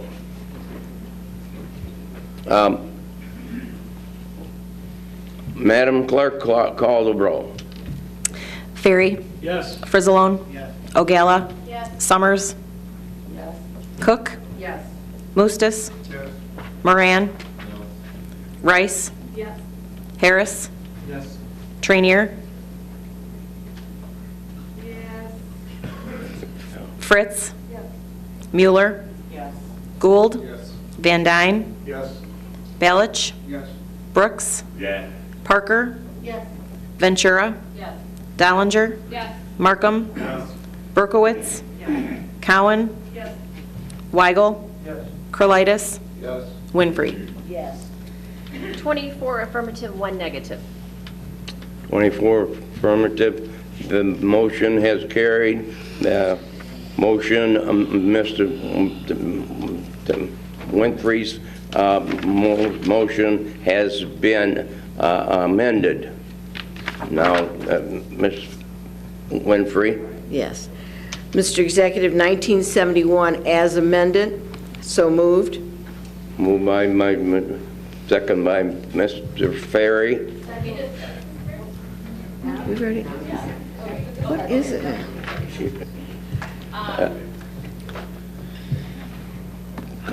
Comments, Mr. Ventura? Yes, so now that the amendment has passed, when someone wants to apply to this, they'll have to come and have... Talk into your mic, please. They'll have to come and have a public hearing for each of those cases. So this does not guarantee, I appreciate all the public comments, this does not guarantee positive or negative for anyone who may or may not have applied yet. Each of them will be dealt with independently. The other thing I wanted to talk about was that although a land use case may have brought an issue to our awareness, it does not mean that the solution is created solely for that business. In the case of the agritourism, I brought that forward because I wanted to encourage new tax dollars to come to our area through tourism. I'm hoping that this will do that. It's not to benefit one business, but hopefully several businesses. So I wanted to make that clear. And in those cases, this particular thing that we're voting on today is about allowing that to happen, allowing those licenses to be available at some future point. So I would encourage my county board members to vote yes on this so that we can service the needs of not just one business, but possibly several businesses. And again, knowing that each case has to come before the board in order to be voted for independently, and there will be a public hearing for each of those at that point. Thank you. Any other discussion? Any other discussion? Please, now. Madam Clerk, call the roll. Ferry? Yes. Frizzalone? Yes. Ogala? Yes. Summers? Yes. Cook? Yes. Mustis? Moran? No. Rice? Yes. Harris? Yes. Trainier? Yes. Fritz? Yes. Mueller? Gould? Yes. Van Dyne? Yes. Balich? Yes. Brooks? Yes. Parker? Yes. Ventura? Yes. Dollinger? Yes. Markham? Yes. Berkowitz? Yes. Cowan? Yes. Weigel? Curlitis. Winfrey. Yes. 23 affirmative, 1 negative. Motion has carried, Mr. Muster. Yeah, I do have one more question for the state's attorney. A number of years ago, we did not issue liquor licenses to gas stations. We just didn't do it. Of course, over time, we went into litigation, and at that time, I believe the young lady's assistant state's attorney, I believe her name was Campbell, I believe, and she was the lead counsel on behalf of the county. They worked out an agreement, and it was Speedway, basically, that sued us, and we agreed in this agreement that we would issue them the liquor licenses and that we would cap them there, indicating that we could actually create a classification for gas stations, that we did not have to issue, there would need some work to be done, but then we could cap it as a classification. Of course, I guess that never happened. So the question is can you make a classification for a specific type of business, like a gas station, like a convenience store, like a Dottie's, or whatever it may be? Could we potentially do that? And if you don't have the answer right away, that's fine. You might have to research a little bit. I'm just bringing it up. Because that was the intent during that litigation, and when we settled that we were going to cap the amount of gas stations at that point that had liquor.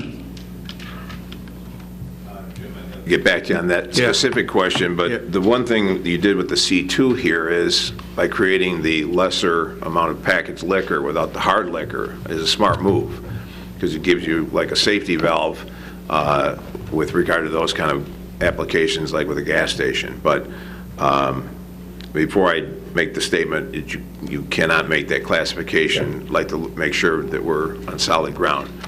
I didn't think you could answer it immediately, but I'm just, and Mary, I don't know if you were working for the state's attorney when that lawsuit was here.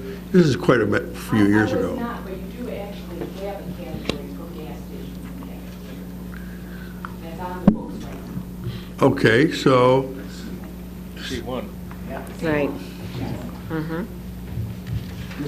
But that But- allows for any packaged liquor, so That allows for any- beer and wine would be hard liquor as well. I understand that, but C1 is a classification for a lot of different kinds of businesses, just not gas stations. I'm talking specifically. C1 just gas. C1 is. Oh, okay. So then I misunderstood it. So then I would say, I wouldn't support anything under C1, I guess. And, okay, so the question is then, Mary, gas stations can only apply for C1? No, I don't think so. Well, the intent was that they have a specific category. So if licenses, C1, gas stations have to apply under C1, then I would,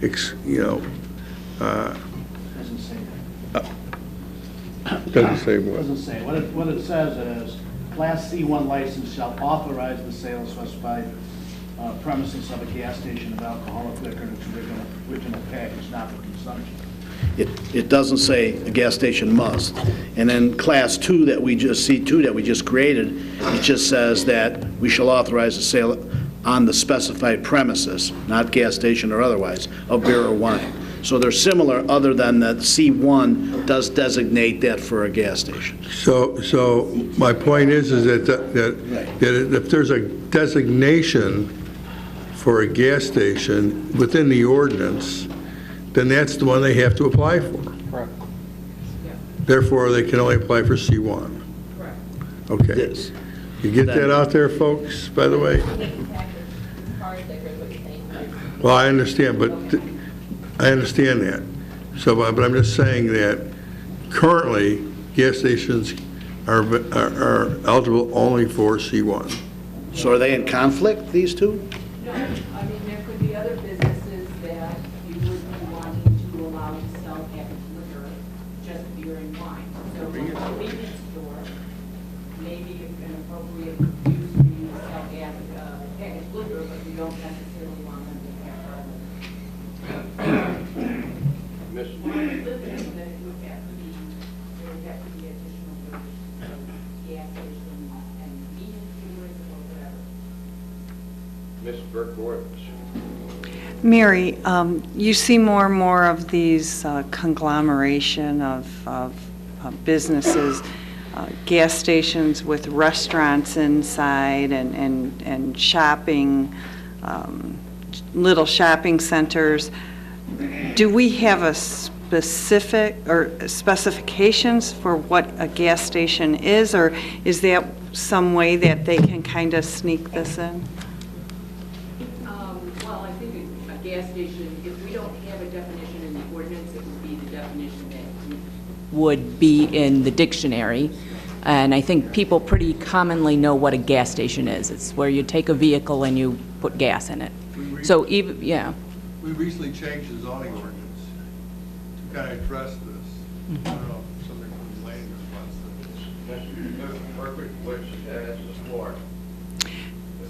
this. Right, so for example, along the highway, you'll pull in this gas station, and you can do everything. You can shower, you can eat, you can shop, so that's what I'm wondering. If this, it started as a gas station and it were to expand, do we have a method to control that?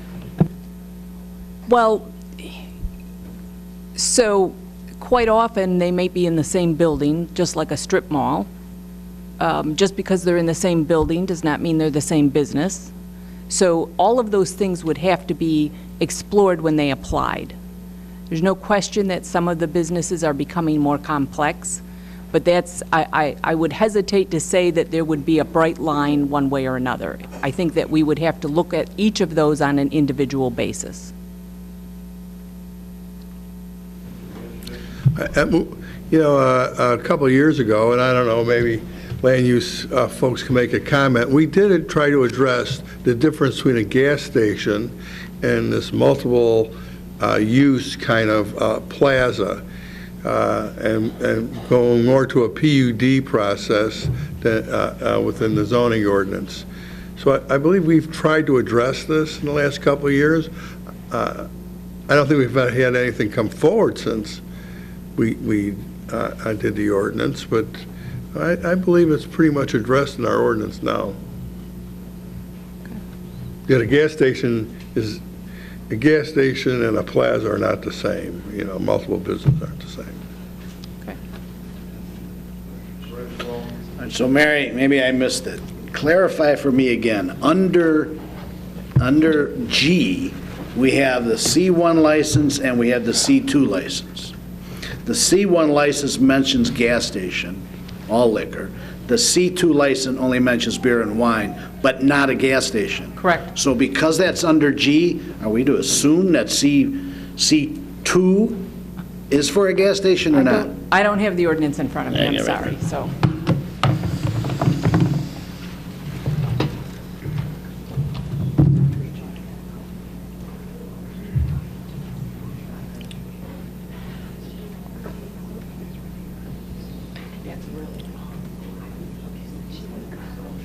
I mean, I think you I think the numbering is just wrong. So you're saying we have two Gs? Correct. Right. Yeah, no, I mean, I think that's a typographical error. It should be G and H. So then that doesn't Yeah. apply to that. It's not saying it's another gas station. No. License. No. But a license can't, a gas station couldn't apply for that.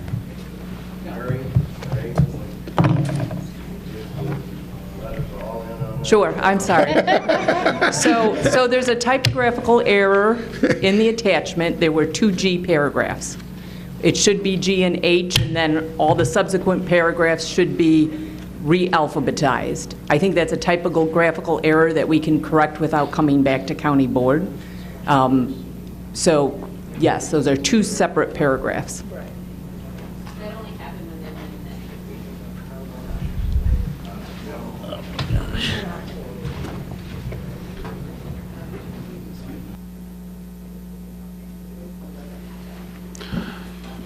It seems, a little confusing when we go C2, and you're saying a gas station can't, we're saying a gas station can't apply when it's less. If a gas station wanted to not sell hard liquor and only get the C2, that would seem to be a sensible thing.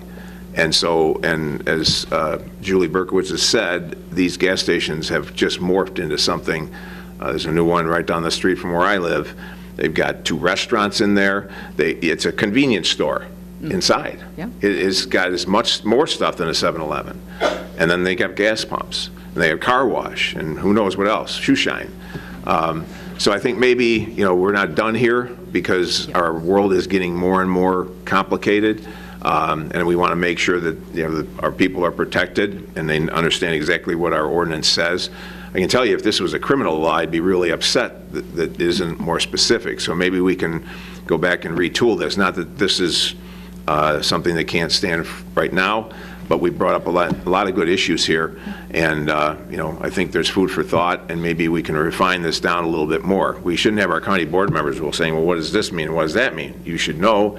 We should know. And so I don't like the idea of using the C for gas stations here, but then it's C here, but it's not gas stations.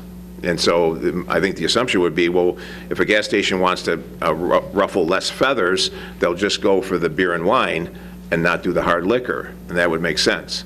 So maybe, an upcoming committee, we can talk about this. I think that, the agribusiness one is a great idea because our county is doing extremely well economically, and with CenterPoint and all the other things that are going on. And I think we have a good chance of attracting more tourism here. So we would want to be able to promote that. But so why don't we, at the next month we can. Committee, we can bring this back up and continue discussing. Right.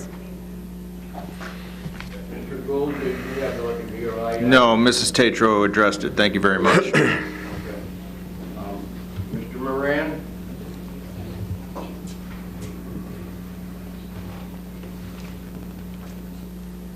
Mr. Moran?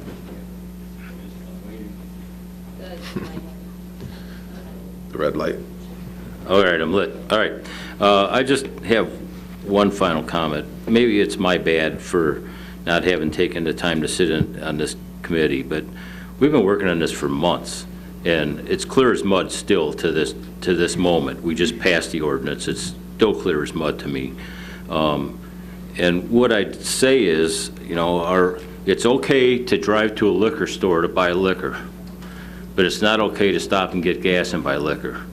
But it's okay to go to a bar and drink and then drive home, but it's not okay to stop someplace on your way home and pick up liquor and take it home and drink it. That's what we're saying, I think. So maybe if somebody else has a different opinion, maybe after the meeting you can explain it to me, because I sure don't understand what we're doing.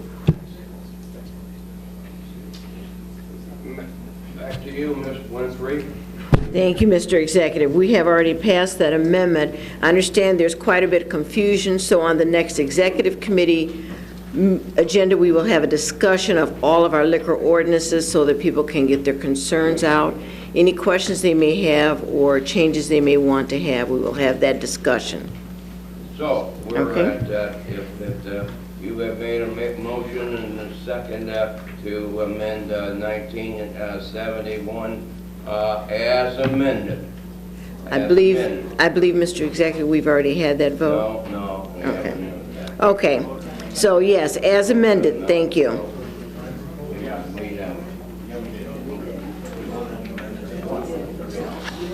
I believe we did on the ordinance as amended. It's been voted on. Yes, it's been voted on. As amended. Okay, there was a fake vote after through here, I guess. I didn't see where we're at. Yeah. I was going to call the roll and Yeah. I think all the discussion confused the issue, but we are now at Resolution 1972. So, now move on to item number 3. Resolution 1972, amending the Resolution 1937. This was the tax abatement request for Supermercado El Guerrero to include the proper attachments, and I so move. Moved by Ms. Winfrey, second by Ms. Cook. Any discussion? Any discussion? Previous roll call by Ms. Ventura, second by Ms. Rice. And all in favor, say aye. Aye. Contrary? Netta, do you want to be on this? I'm sorry? Do you want to be on this? Last, You were out in the last vote. yeah. You were, yes, you were around or something. You were not in your seat. Yeah. And here in Will Conway. Right, and then we have Don. Yeah, she's got it. Oh, Don, you were no? I was a no. On the amendment and on the bill. Yeah. We're on 1973. Thank you. Okay. Do you want to be a yes? Yes. Jesus, what a Do circus. you want to be a yes, Meta? Yes, sir. Okay. Got it. My motion has carried. 1973, authorizing the county executive to execute a contract with CDM Smith for the transportation master plan, and I believe you each have a copy of the revised resolution in your board packet, so I so move. Moved by Ms. Winfrey, second by Mr. Moran. Any discussion? Any discussion? Previous roll by Ms. Summers, second by Ms. Berkowitz. All in favor signify by saying aye. Aye. Contrary, motion has carried. We have 1974, authorizing an IGA with the Village of Plainfield for the Route 30 TIF, and I so move. Moved by Ms. Winfrey, second by Mr. Ferry.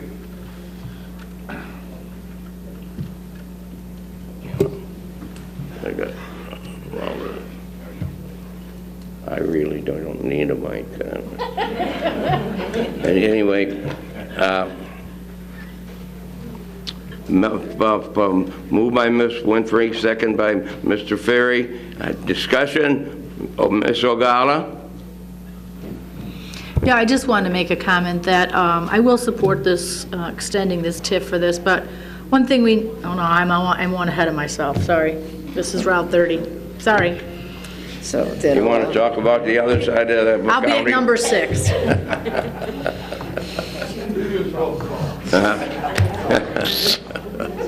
Any other discussion? Any other discussion? Previous roll by Mr. Harris, second by Ms. Rice. All in favor signify by saying aye. Aye. Contrary, motion has carried. This will be yours. 1975, authorizing a letter of support for the Village of Romeoville, extending the downtown Romeoville TIF district, and I so move.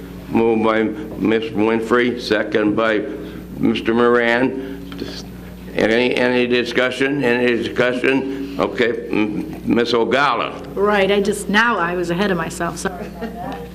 I just wanted to say that I will be voting yes to extend this TIF, but, I mean, when I'm out in my community talking to residents and everybody, they're always talking about the TIF district and then those dollars not being able to go to things like the school district and things like that. I think we need to kind of have a conversation about that, how long we want to allow TIFs to go on, because I know the local residents typically are not in favor of the TIF to start with, and then it continues to go on further. So I just wanted to make that comment as we move forward. Thank you. Any other discussion? Ms. Benford? In response to Judy's Would you comment. speak into you? Yes. It's like I mean, so far away. they can't even. I can't pull it the bit closer, debate. though. All right. So in response to Judy's, I understand what you're talking about, and I do want to make sure our schools are getting the funding they needed. But also, it's been shown in most districts, and I don't want to say specifically for this one, that those schools make up more funds in the 3 years after the TIF than they would have during the 23 years that it was delayed. So they are, receiving that flat funding, but then because of the growth, the increase in taxes they get on the back end, oftentimes more than makes up for the time they didn't. So I don't know about that specifically for Millville, but I do know that that's the idea of why it works. You're talking to it. Okay. Any other discussion? Previous roll by Mr. Trainier, second by Ms. Rice. All in favor signify by saying aye. Aye. Contrary, motion has carried. 1976, setting the number of sheriff sworn personnel, and I so move. Moved by Ms. Winfrey, second by Ms. Summers. Any discussion? Ms. Ogala. Thank you. What I just want to make a comment is that some people might hear us often say we're setting the number of the sworn officers on, seems like a regular basis, not regular, but semi. But this is just that we have a segment of inmates that we house at our ADF on behalf of Homeland Security, which we found out after the fact. And because of that, then there's a grant from them, and that grant is helping us to pay for these additional officers. So it's a good thing in the sense that we have additional people in our jail. They fall underneath the Homeland Security, and now we're able to take that money and get more officers in the ADF to help alleviate the amount of people that are there and the different costs that we incur as a county. Any other? Mr. Frizzalone. However, it is a grant that's providing the money for these two officers. So should the grant go away in the next year, we really have to evaluate hard. Normally, the people will go away too, or the program will go away. In this case, we may want to evaluate how big of an effect this has on our overtime next year, and it may be worthwhile us keeping it. But as always, if the grant goes away, there's a possibility that the program goes away too. Thanks. Any other discussion? Any other discussion? This must be discussion day. Previous roll call by Mr. Van Dyne, second by Mr. Berkowitz. All in favor saying aye. Aye. Contrary, motion has carried. 1977, establishing the Will County Capital Fund, that's 315, expenditure and minimum balance threshold policy. This is for our building maintenance fund, so that we always have some money in there to do the necessary repairs, and I so move. Moved by Ms. Winfrey, second by Mr. Brooks. Any questions? Any questions? Previous roll by Mr. Harris, second by Ms. Cowan. All in favor, say by aye. Aye. Contrary, motion has carried. We have 1978, authorizing emergency replacement for the security system at the adult detention center, and I so move. Moved by Ms. Winfrey, second by Mr. Van Dyne. Any questions? Previous roll call by Ms. Summers, second by Ms. Dollinger. All in favor signify by saying aye. Aye. Contrary, motion has carried. We have 1979, authorizing emergency replacement of the boiler at Sunny Hill Nursing Home, and I so move. Moved by Ms. Winfrey, seconded by Ms. Summers. Any questions? Any questions? Mr. Moran? I'm going to be a yes on this, but with the understanding that there is going to be solicitations for RFPs and bidding on these projects, that they're not going, when we do emergency projects, sometimes there's an allowance under state statutes to do it without bidding. These will be bid, as I understand, correct? That's true. Thanks, Joel. That's taken care of, Denise? Yes, it is. That is true. Okay. Okay, Don? Okay. Any other discussion? Moved and second. Previous roll call by Ms. Cowan, second by Mr. Van Dyne. All in favor signify by saying aye. Aye. Contrary, motion has carried. We have 1980, authorizing an IGA with Frankfurt Fire Protection District for the countywide radio system, and I so move. Moved by Ms. Winfrey, second by Mr. Weigel. Any discussion? Any discussion? Previous roll by Ms. Summers, second by Ms. Parker. All in favor, say aye. Aye. Contrary, motion has carried. We have 1981, authorizing an IGA with Mokina Fire Protection District for the countywide radio system, and I so move. Moved by Ms. Winfrey, second by Mr. Balich.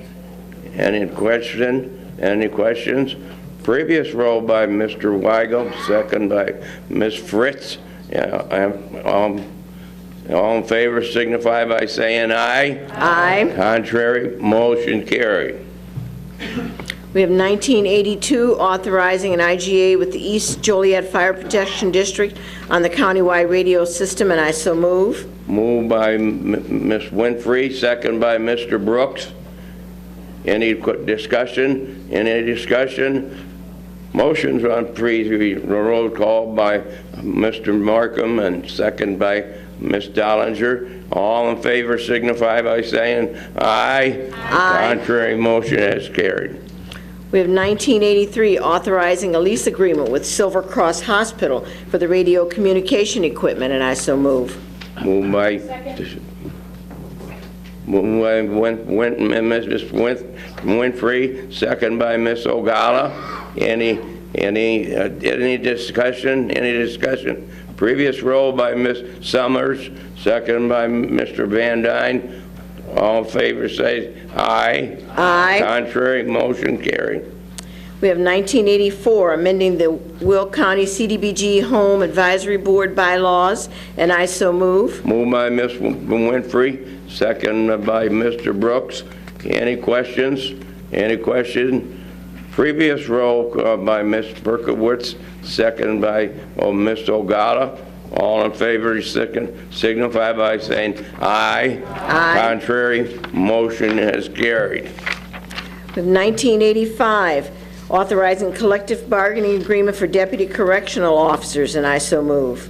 Moved by Ms. Winfrey, second by Ms. Berkowitz. Any questions? Any questions?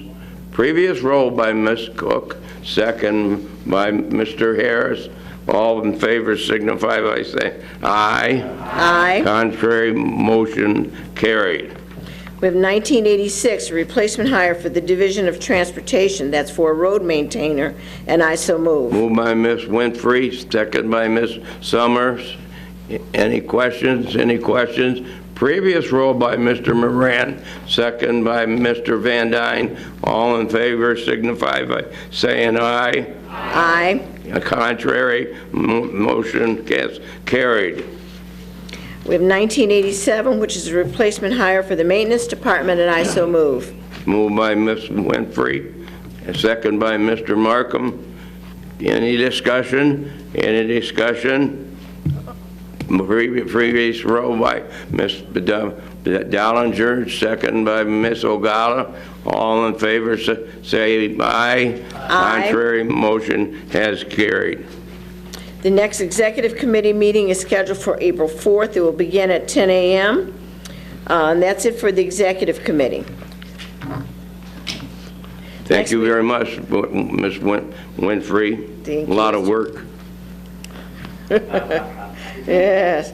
Next, we have appointments by the committee, by the county executive. Mr. Executive, we have on the table the appointment of Joe Mutz, which I would like to remove from the table. Motion to move by Ms.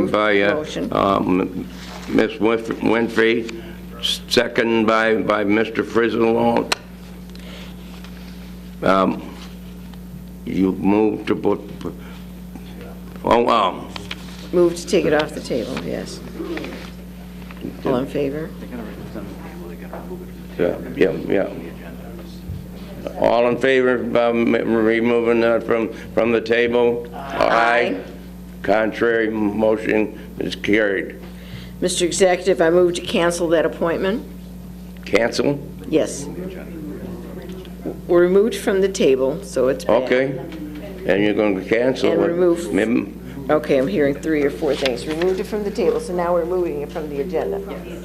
And I'm moved to remove it from the agenda. Move by Ms. Winfrey to remove it from the agenda, second by, did you, Mr. Muster? Okay. Call the roll. Ferry? Ferry? Yes. Frizzalone? Yes. Ogalla? Yes. Summers? Yes. Cook? Yes. Mustis? Moran? Rice? Harris? Trainier? Fritz? Mueller? Gould? Van Dyne? Balich? Brooks? Oh, yeah. Parker? Ventura? Dollinger? Markham? Berkowitz? Cowan? Weigel? Krolitis? Winfrey? Yes. 25 affirmative. 25 affirmative. The motion has been carried. Then we have the 2019 appointments to boards and commissions, and I so move. Moved by Ms. Winfrey, second by Mr. Van Dyne. And any questions? Any questions? Previous roll by Ms. Cook, second by Ms. Summers. All in favor signify by saying aye. Aye. Contrary, motion has carried. Thank you, Mr. Executive. Thank you. Thank you, Denise. Next up is public comment, and we have 2 people assigned to a public comment. Barb Delaney. Barb, come on down. Okay, I'm not going to be able to hold it to the end. I'm going to have to, while she's talking.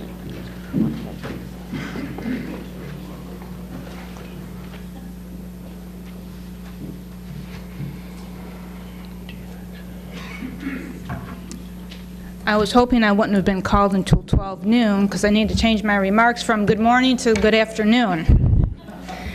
Thank you, Will County Executive and board members. My name is Barbara Delaney. I am a resident of Crest Hill, which is part of Lockport Township.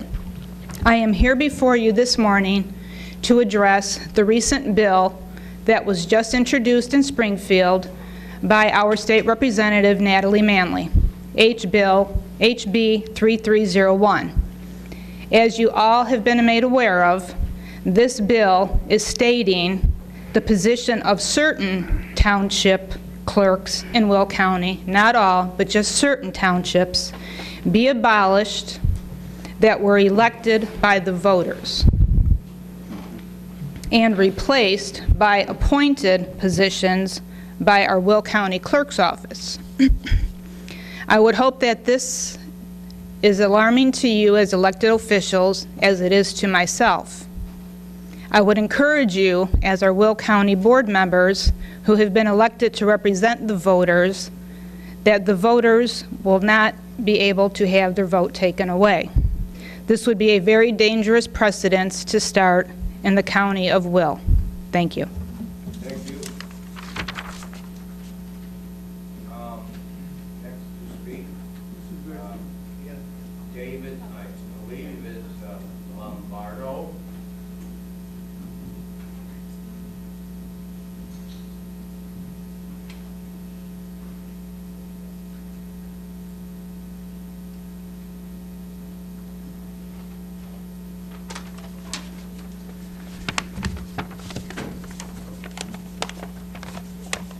My name is David Lombardo. I'm from Shorewood, and I'm here to talk about a resolution that's going to be coming up on the Second Amendment.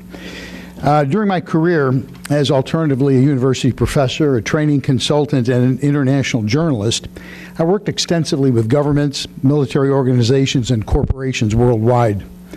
I've traveled over 5 million airline miles, and of the 195 countries in the world, I've been to about 1/4 of them. I've been to countries where saying the wrong thing results in you disappearing overnight. I've seen up close how governments work, and I can say without hesitation, we live in the greatest country in the world. America is a land of freedom. It's a land of hope, of opportunity. There are countries in the world where the average citizen can stand before a government body and even criticize them to their faces, then go home and not worry about it. And we're one of the very few that can happen in. There are a few countries where even the humblest of us can aspire to high office, of great success in any endeavor. All that and much more are achievable in America for one reason: the Constitution. For reasons I cannot fathom, it has become fashionable to refer to our Constitution as out of date and the Founding Fathers' ideology as out of touch. That's nonsense. I can only be the opinion of someone who has not experienced life in countries that don't afford its citizens the protection of a Constitution like ours. Our Constitution was written by patriots who had just experienced the oppression of an all-powerful government that would tax and rule forefathers, yet debar them from the voice of protest. It was that government, on April 19, 1775, that decided it was time to send the British Army to Lexington to capture the most vocal of the colonists, Samuel Adams and John Hancock. Then on to Concord to destroy the colonists' store of weapons and ammunition. They never got past the Old North Bridge in Lexington, where a ragtag gaggle of patriots proved an armed citizenry can ward off the machinations of an oppressive government run amok. Years later, the Constitution would specifically protect the right of Samuel Adams, John Hancock, and future nation of patriots who would rise in protest and peacefully assemble to air grievances against government. And in the event such protestation would be met with the might of that government, it would specifically protect the right of the people to keep and bear arms to keep the government in check. Those two ideologies being so important to the survival of a fragile new country, they were manifest in the First and Second Amendments up to the Constitution: freedom of speech and freedom to bear arms. In those two stalwarts, the Constitution's Bill of Rights that for over 250 years have provided the fertile ground on which we can aspire to anything we are willing to work to accomplish. They are hardly out of date. They are the very reason you're sitting in this chamber and listening to my opinion. It was Winston Churchill who said that democracy is the worst of all governments, except for all the rest. Democracy can be messy, but it is very effective, and of all the layers of government in the United States, I believe the county board is the most effective and accountable. It's effective because your sole reason for existence is to assure Will County citizens live in an environment that allows them to fulfill their potential. And it's accountable because your constituents aren't 2,000 miles away. You leave this chamber, you go to work, and you face your constituents every day. And they have a right to look you in the eye and say, "Bob, what the hell were you thinking when you voted for that ordinance this morning?" All of that is possible because we have a Constitution and a Bill of Rights as the framework that assures us an even and thoughtful continuity of government. Now, you have a resolution coming before this body that would acknowledge the Second Amendment is a constitutional right of all law-abiding citizens. It isn't about recreational shooting or hunting or even personal protection. The Second Amendment is about keeping government in check, and it doesn't discriminate against either side of the aisle. It protects all citizens from tyranny. Today in our state capitol, we see legislators proposing draconian laws that would severely limit the right of the people to keep and bear arms, the right of the people to hold government accountable for its actions. And worse, it's yet another example of the tail wagging the dog. The city of Chicago telling everyone else throughout the state how they will live their lives. Why should law-abiding citizens of Will County suffer the consequences of Chicago's inability to control its violent crime problem? Whether you like firearms or not, this is an issue of who may determine how the citizens of Will County will live their lives. Chicago's futile attempt at doing something, anything, that gives the appearance they are trying to solve a horrific violence problem is not the fault of Will County residents. It's time that as a body you take a stand for the Constitution and tell Chicago to clean up their own house and let Will County continue to enjoy the wisdom of the Founding Fathers. I urge you to vote in favor of the resolution, in favor of the rights of your constituents, and in favor of the Constitution that has allowed our country to be the greatest nation on earth. Thank you.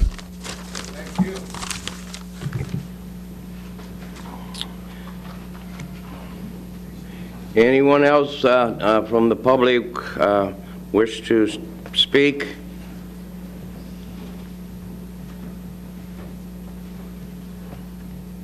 Comments by the county board members? Mr. Brooks? Mr. Executive, once again, I find myself in a place of gratitude at a time of bereavement, along with your family, Mary, and the passing of your two brothers. I Will County Sheriff Mike Kelly and the passing of his stepfather. And I find myself in that place again, and my condolences to your family. But the reason why I wanted you to turn my mic on this time is simply to say thank you. My son and his wife lost 3 of their family members in one night, and so many people in this room were so very kind. Came by, got a call from U.S. Senator Dick Durbin, Tammy Duckworth, but more important, I got calls and visits from everybody in this room. And for that, I want to say thank you.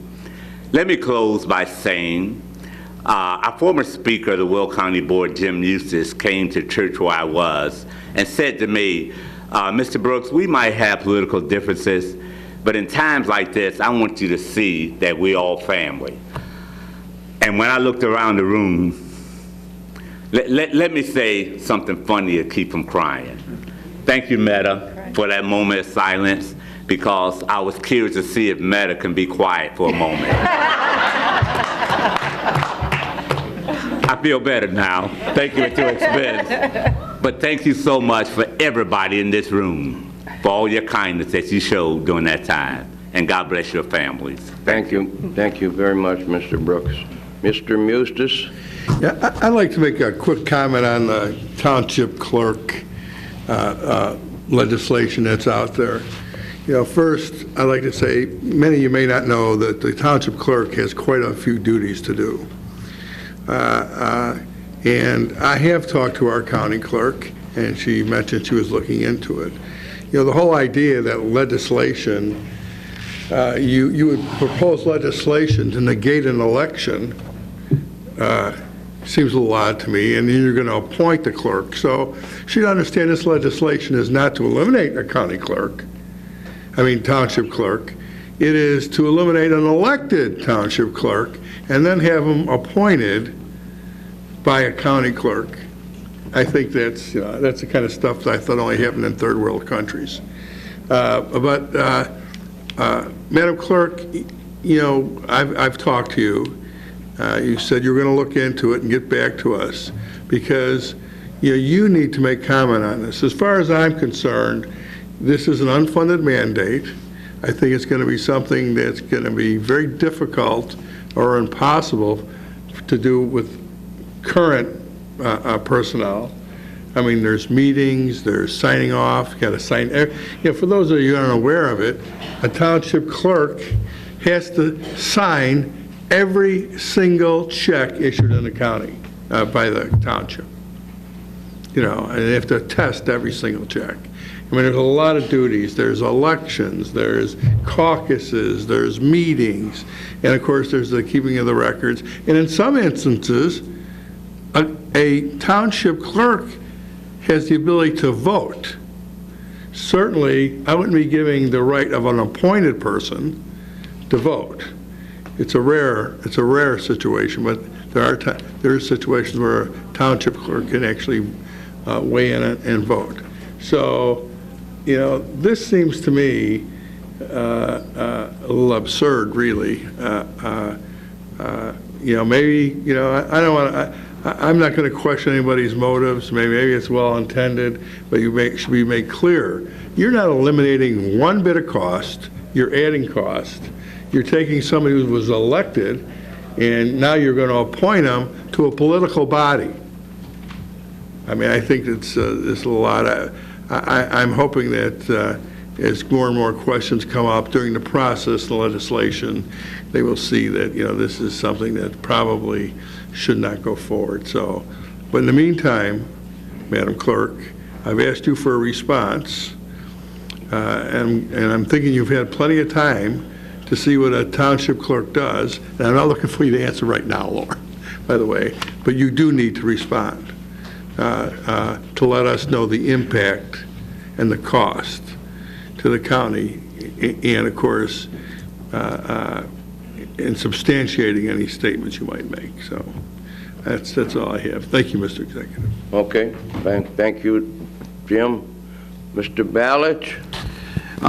Yes, Larry. One of the things that's going on is this total reach by the state to change the way Will County is going to address issues. We have Mrs. Delaney, Mr. Moses talking about the clerk issue, which is a huge issue. It's going to cost the county a heck of a lot of money and cause a lot of problems. Well, then Dave Lombardo spoke about the Second Amendment. The state is trying to limit the Second Amendment to almost nothing. So that's the overreach there. Now, a third thing is happening in my district, which is very upsetting. There's a business that's been in business 33 years. It's a landscaping and nursery business. They get about 4,000 trucks a month. Raised barrier medians are going in on 159th Street, and they will not give him a turn. The result of that is, I talked with Jeff earlier, he's going to look into it, but the result of that is the trucks are going to go into Orland Park and have to turn around somewhere up there. But the next time they come, they won't turn around in Orland Park because they're going to know they don't want to go up there. They're going to go down Bell Road, which is a county road, 143rd Street, which is a county road, back to Wilcook Road, which is a county road, and then down to 159th Street so they can get into this building. We're going to have a huge impact on our roads. A huge impact because the IDOT, who promised me, Mike, and the group that went there about 5 years ago that they would give us turns wherever we needed, now that the people that were there are gone, IDOT is saying no. As a matter of fact, Mr. Quigley told the guy that wanted us, that did a study to change the road configuration, too bad. We're going to still give it to you. Now, I looked at it and I said, well, why don't you just put a raised barrier median, not a raised barrier, a mountable median in there? You got everything there instead of wasting the money and building up the concrete? The answer is no. As of right now, no. So I'm asking that you, Mr. Executive, get involved with this because they're going to start construction, and once they put those barriers in, it's over with. And it's nice out, and they're ready to do it. And I hate to ask you like this, but if we don't do something, I mean, seriously, if we don't do something, we're going to have a lot of money expended on those roads because those roads weren't made to have those heavy trucks on them. Thank you. I'm very happy to jump in and work with you, Steve. I made a comment back when those were going in that they had the barrier turn lanes. So Nick, we'll get on that next maybe tomorrow, but maybe next week. So thank you. Okay. Thank you. And I need to talk and work with Jeff, and I'm sure we get some. We'll get something done with it. And okay. Thank you very much. Okay. So, anybody else? County board members.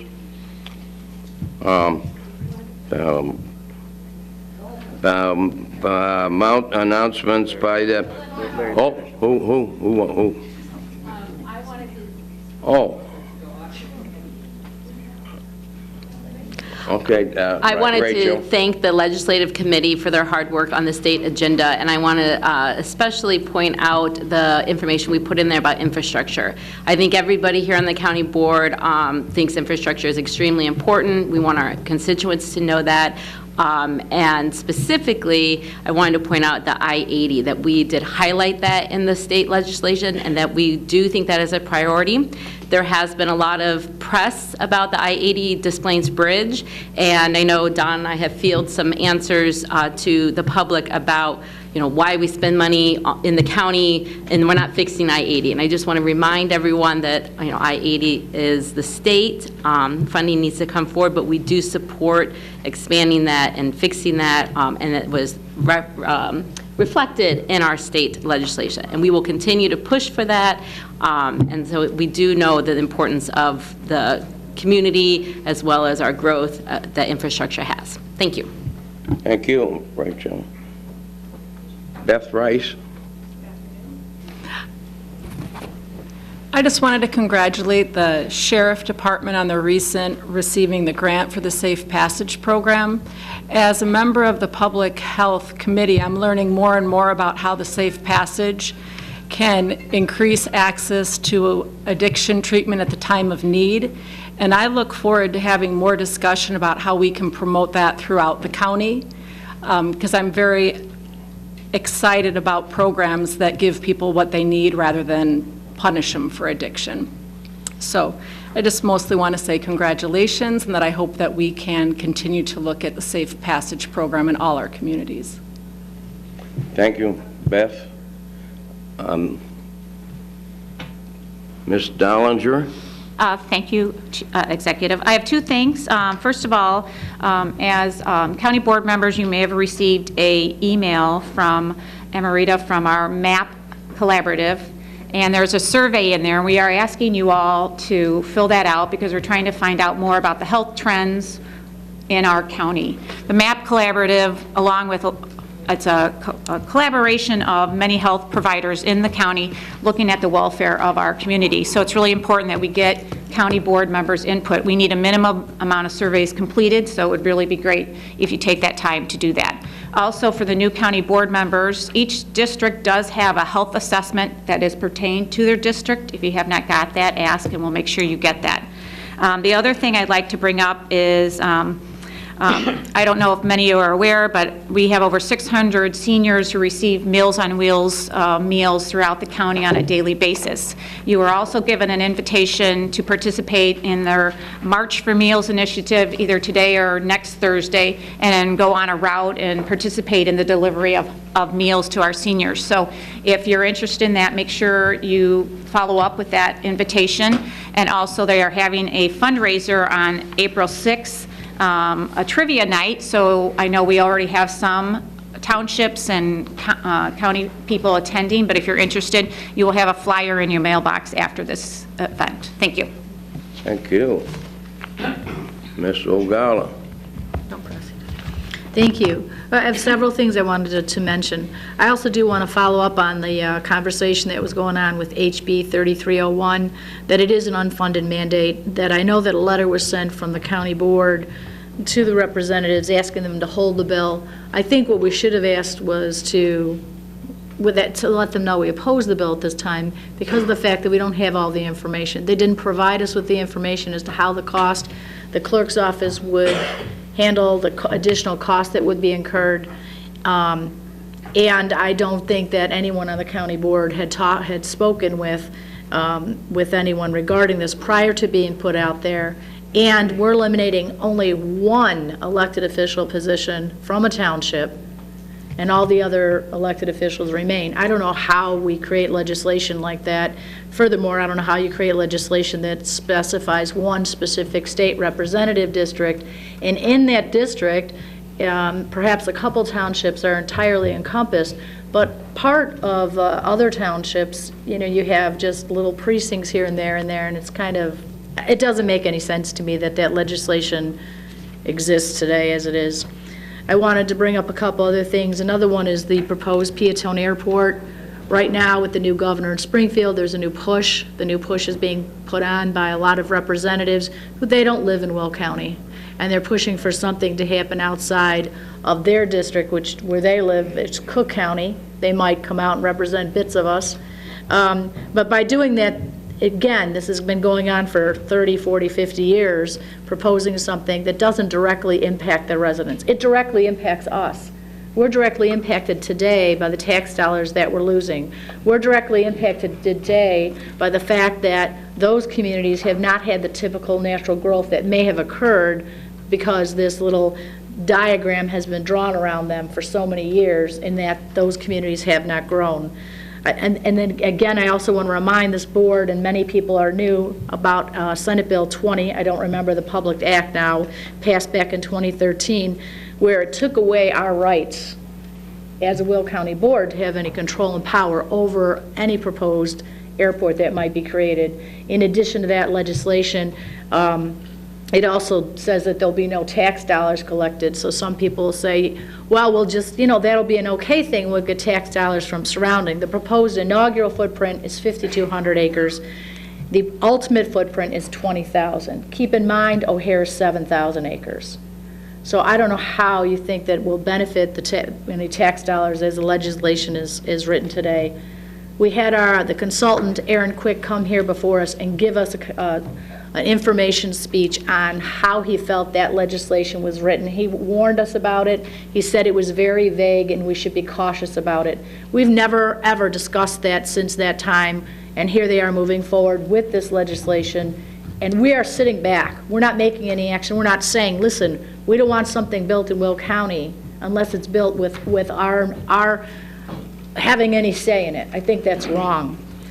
Another one that I wanted to bring up too, as well as the airport, is the Ileana. And I remember the Ileana was stopped because of a lawsuit by the environmentalists because they did not perform some of the studies correctly. So that is also moving forward as well to continue to build an Ileana.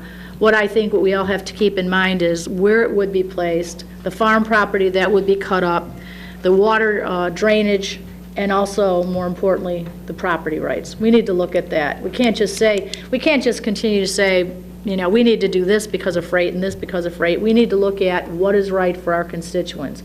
I know infrastructure is important. Is it more important to build an Ileana toll road right now than it is to do I-80 or I-55 or the bridge? We have to really look at where our dollars are, where we think it's most important for our communities. Thank you. Thank you. Any other members? Any other members? Okay. Our majority leader comments? Thank you, Executive Walsh. I want to acknowledge that Mr. Lombardo's remarks were very well written and very well organized and very well presented. I don't know if I agree with everything he said. However, I want to thank him personally for reminding me of the name Samuel Adams, because in the next 30 minutes, I'm going to see Samuel Adams with a sandwich. So, anyway, on a personal note, I always enjoy seeing championships won by youths in sports. And on a personal note, my granddaughter, Natalie, who plays for the Lady Redhawks, a Division I school, Miami of Ohio, will be opening in Dallas, Texas for their quest for a third championship in the last 4 years. So wishing her good luck. And I would ask everyone to continue to keep in their thoughts and prayers the families of Brooks, Morelli, and Walsh for their losses, and hope that their hearts are healed soon. Thank you. Thank you very much.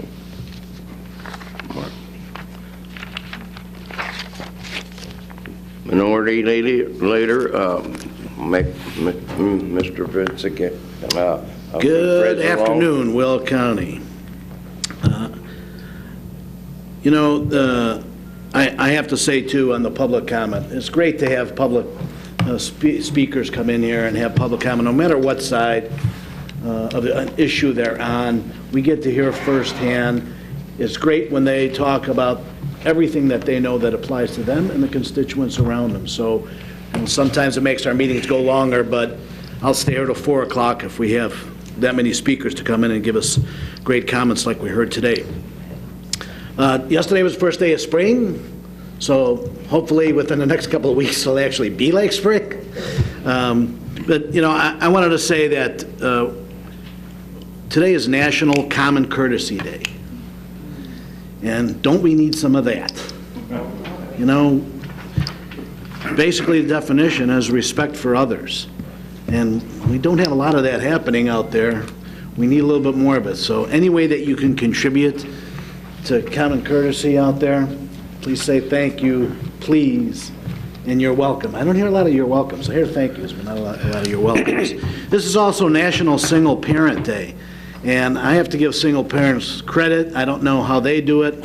I had 2 parents in my home, and my wife and I raised our kids, and it's hell. It's not easy.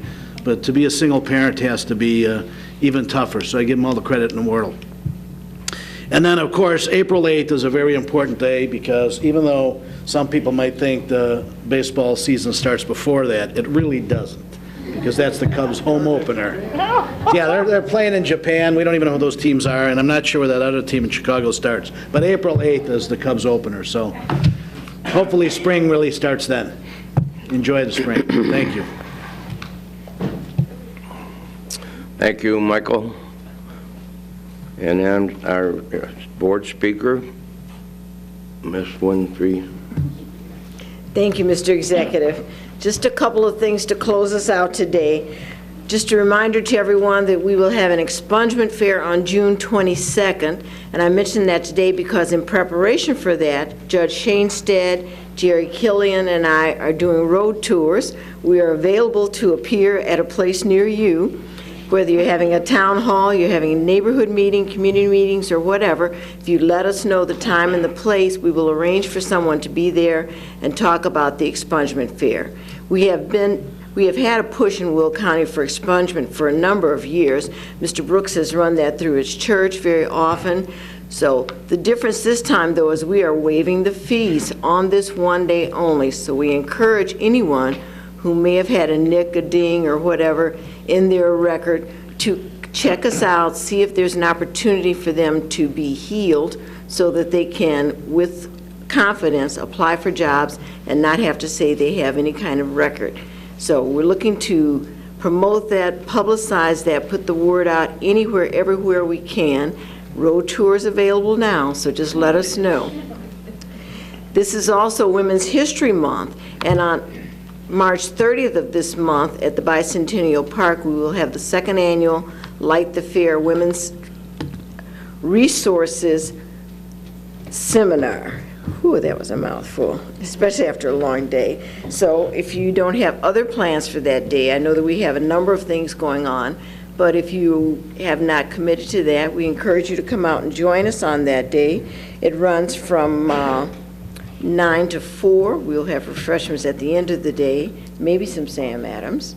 It is a ticketed event, but those are available through the Bicentennial Park. So with that, I encourage everyone to enjoy the upcoming weekend, and borrowing from Mike the civility, please, thank you, yes, no. Think about reframing words so that they are not as hurtful or as disrespectful. Thank you. Thank you, Ms. Winfrey. If I can have a spare minute before we adjourn, I want to reach out and thank everybody that has been so kind, and on the number of cards and prayers and calls that our family, Mary, also, that has been very tough the last 6 weeks, losing our oldest brother and our youngest brother, and unbelievable, just unbelievable. So, and thank you for your prayers and thoughts, and I also want to apologize. You probably all have noticed that my pronunciation, my speech and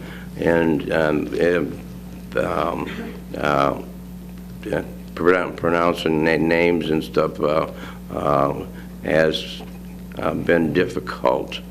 I've been on chemo therapy since the first days of March or of December, and I'm still on it. And the doctor has said that it's what I'm on that does affect somewhat up there, and I didn't need any more up there difficulties.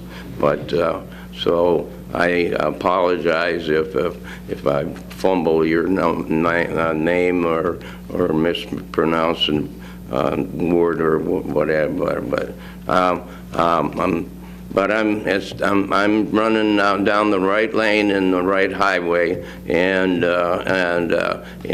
we're making huge gains on what I started with in December, and so I'm keeping going, and I might get done at late May, and I'll put this thing to rest. So anyway, so thank you very, very much, Bill. So with that, seeing there's no further business, no executive session, so we will stand at recess to Thursday, April 18 at 9:30, and everybody have a wonderful Easter. We're not going to meet before the Easter. So.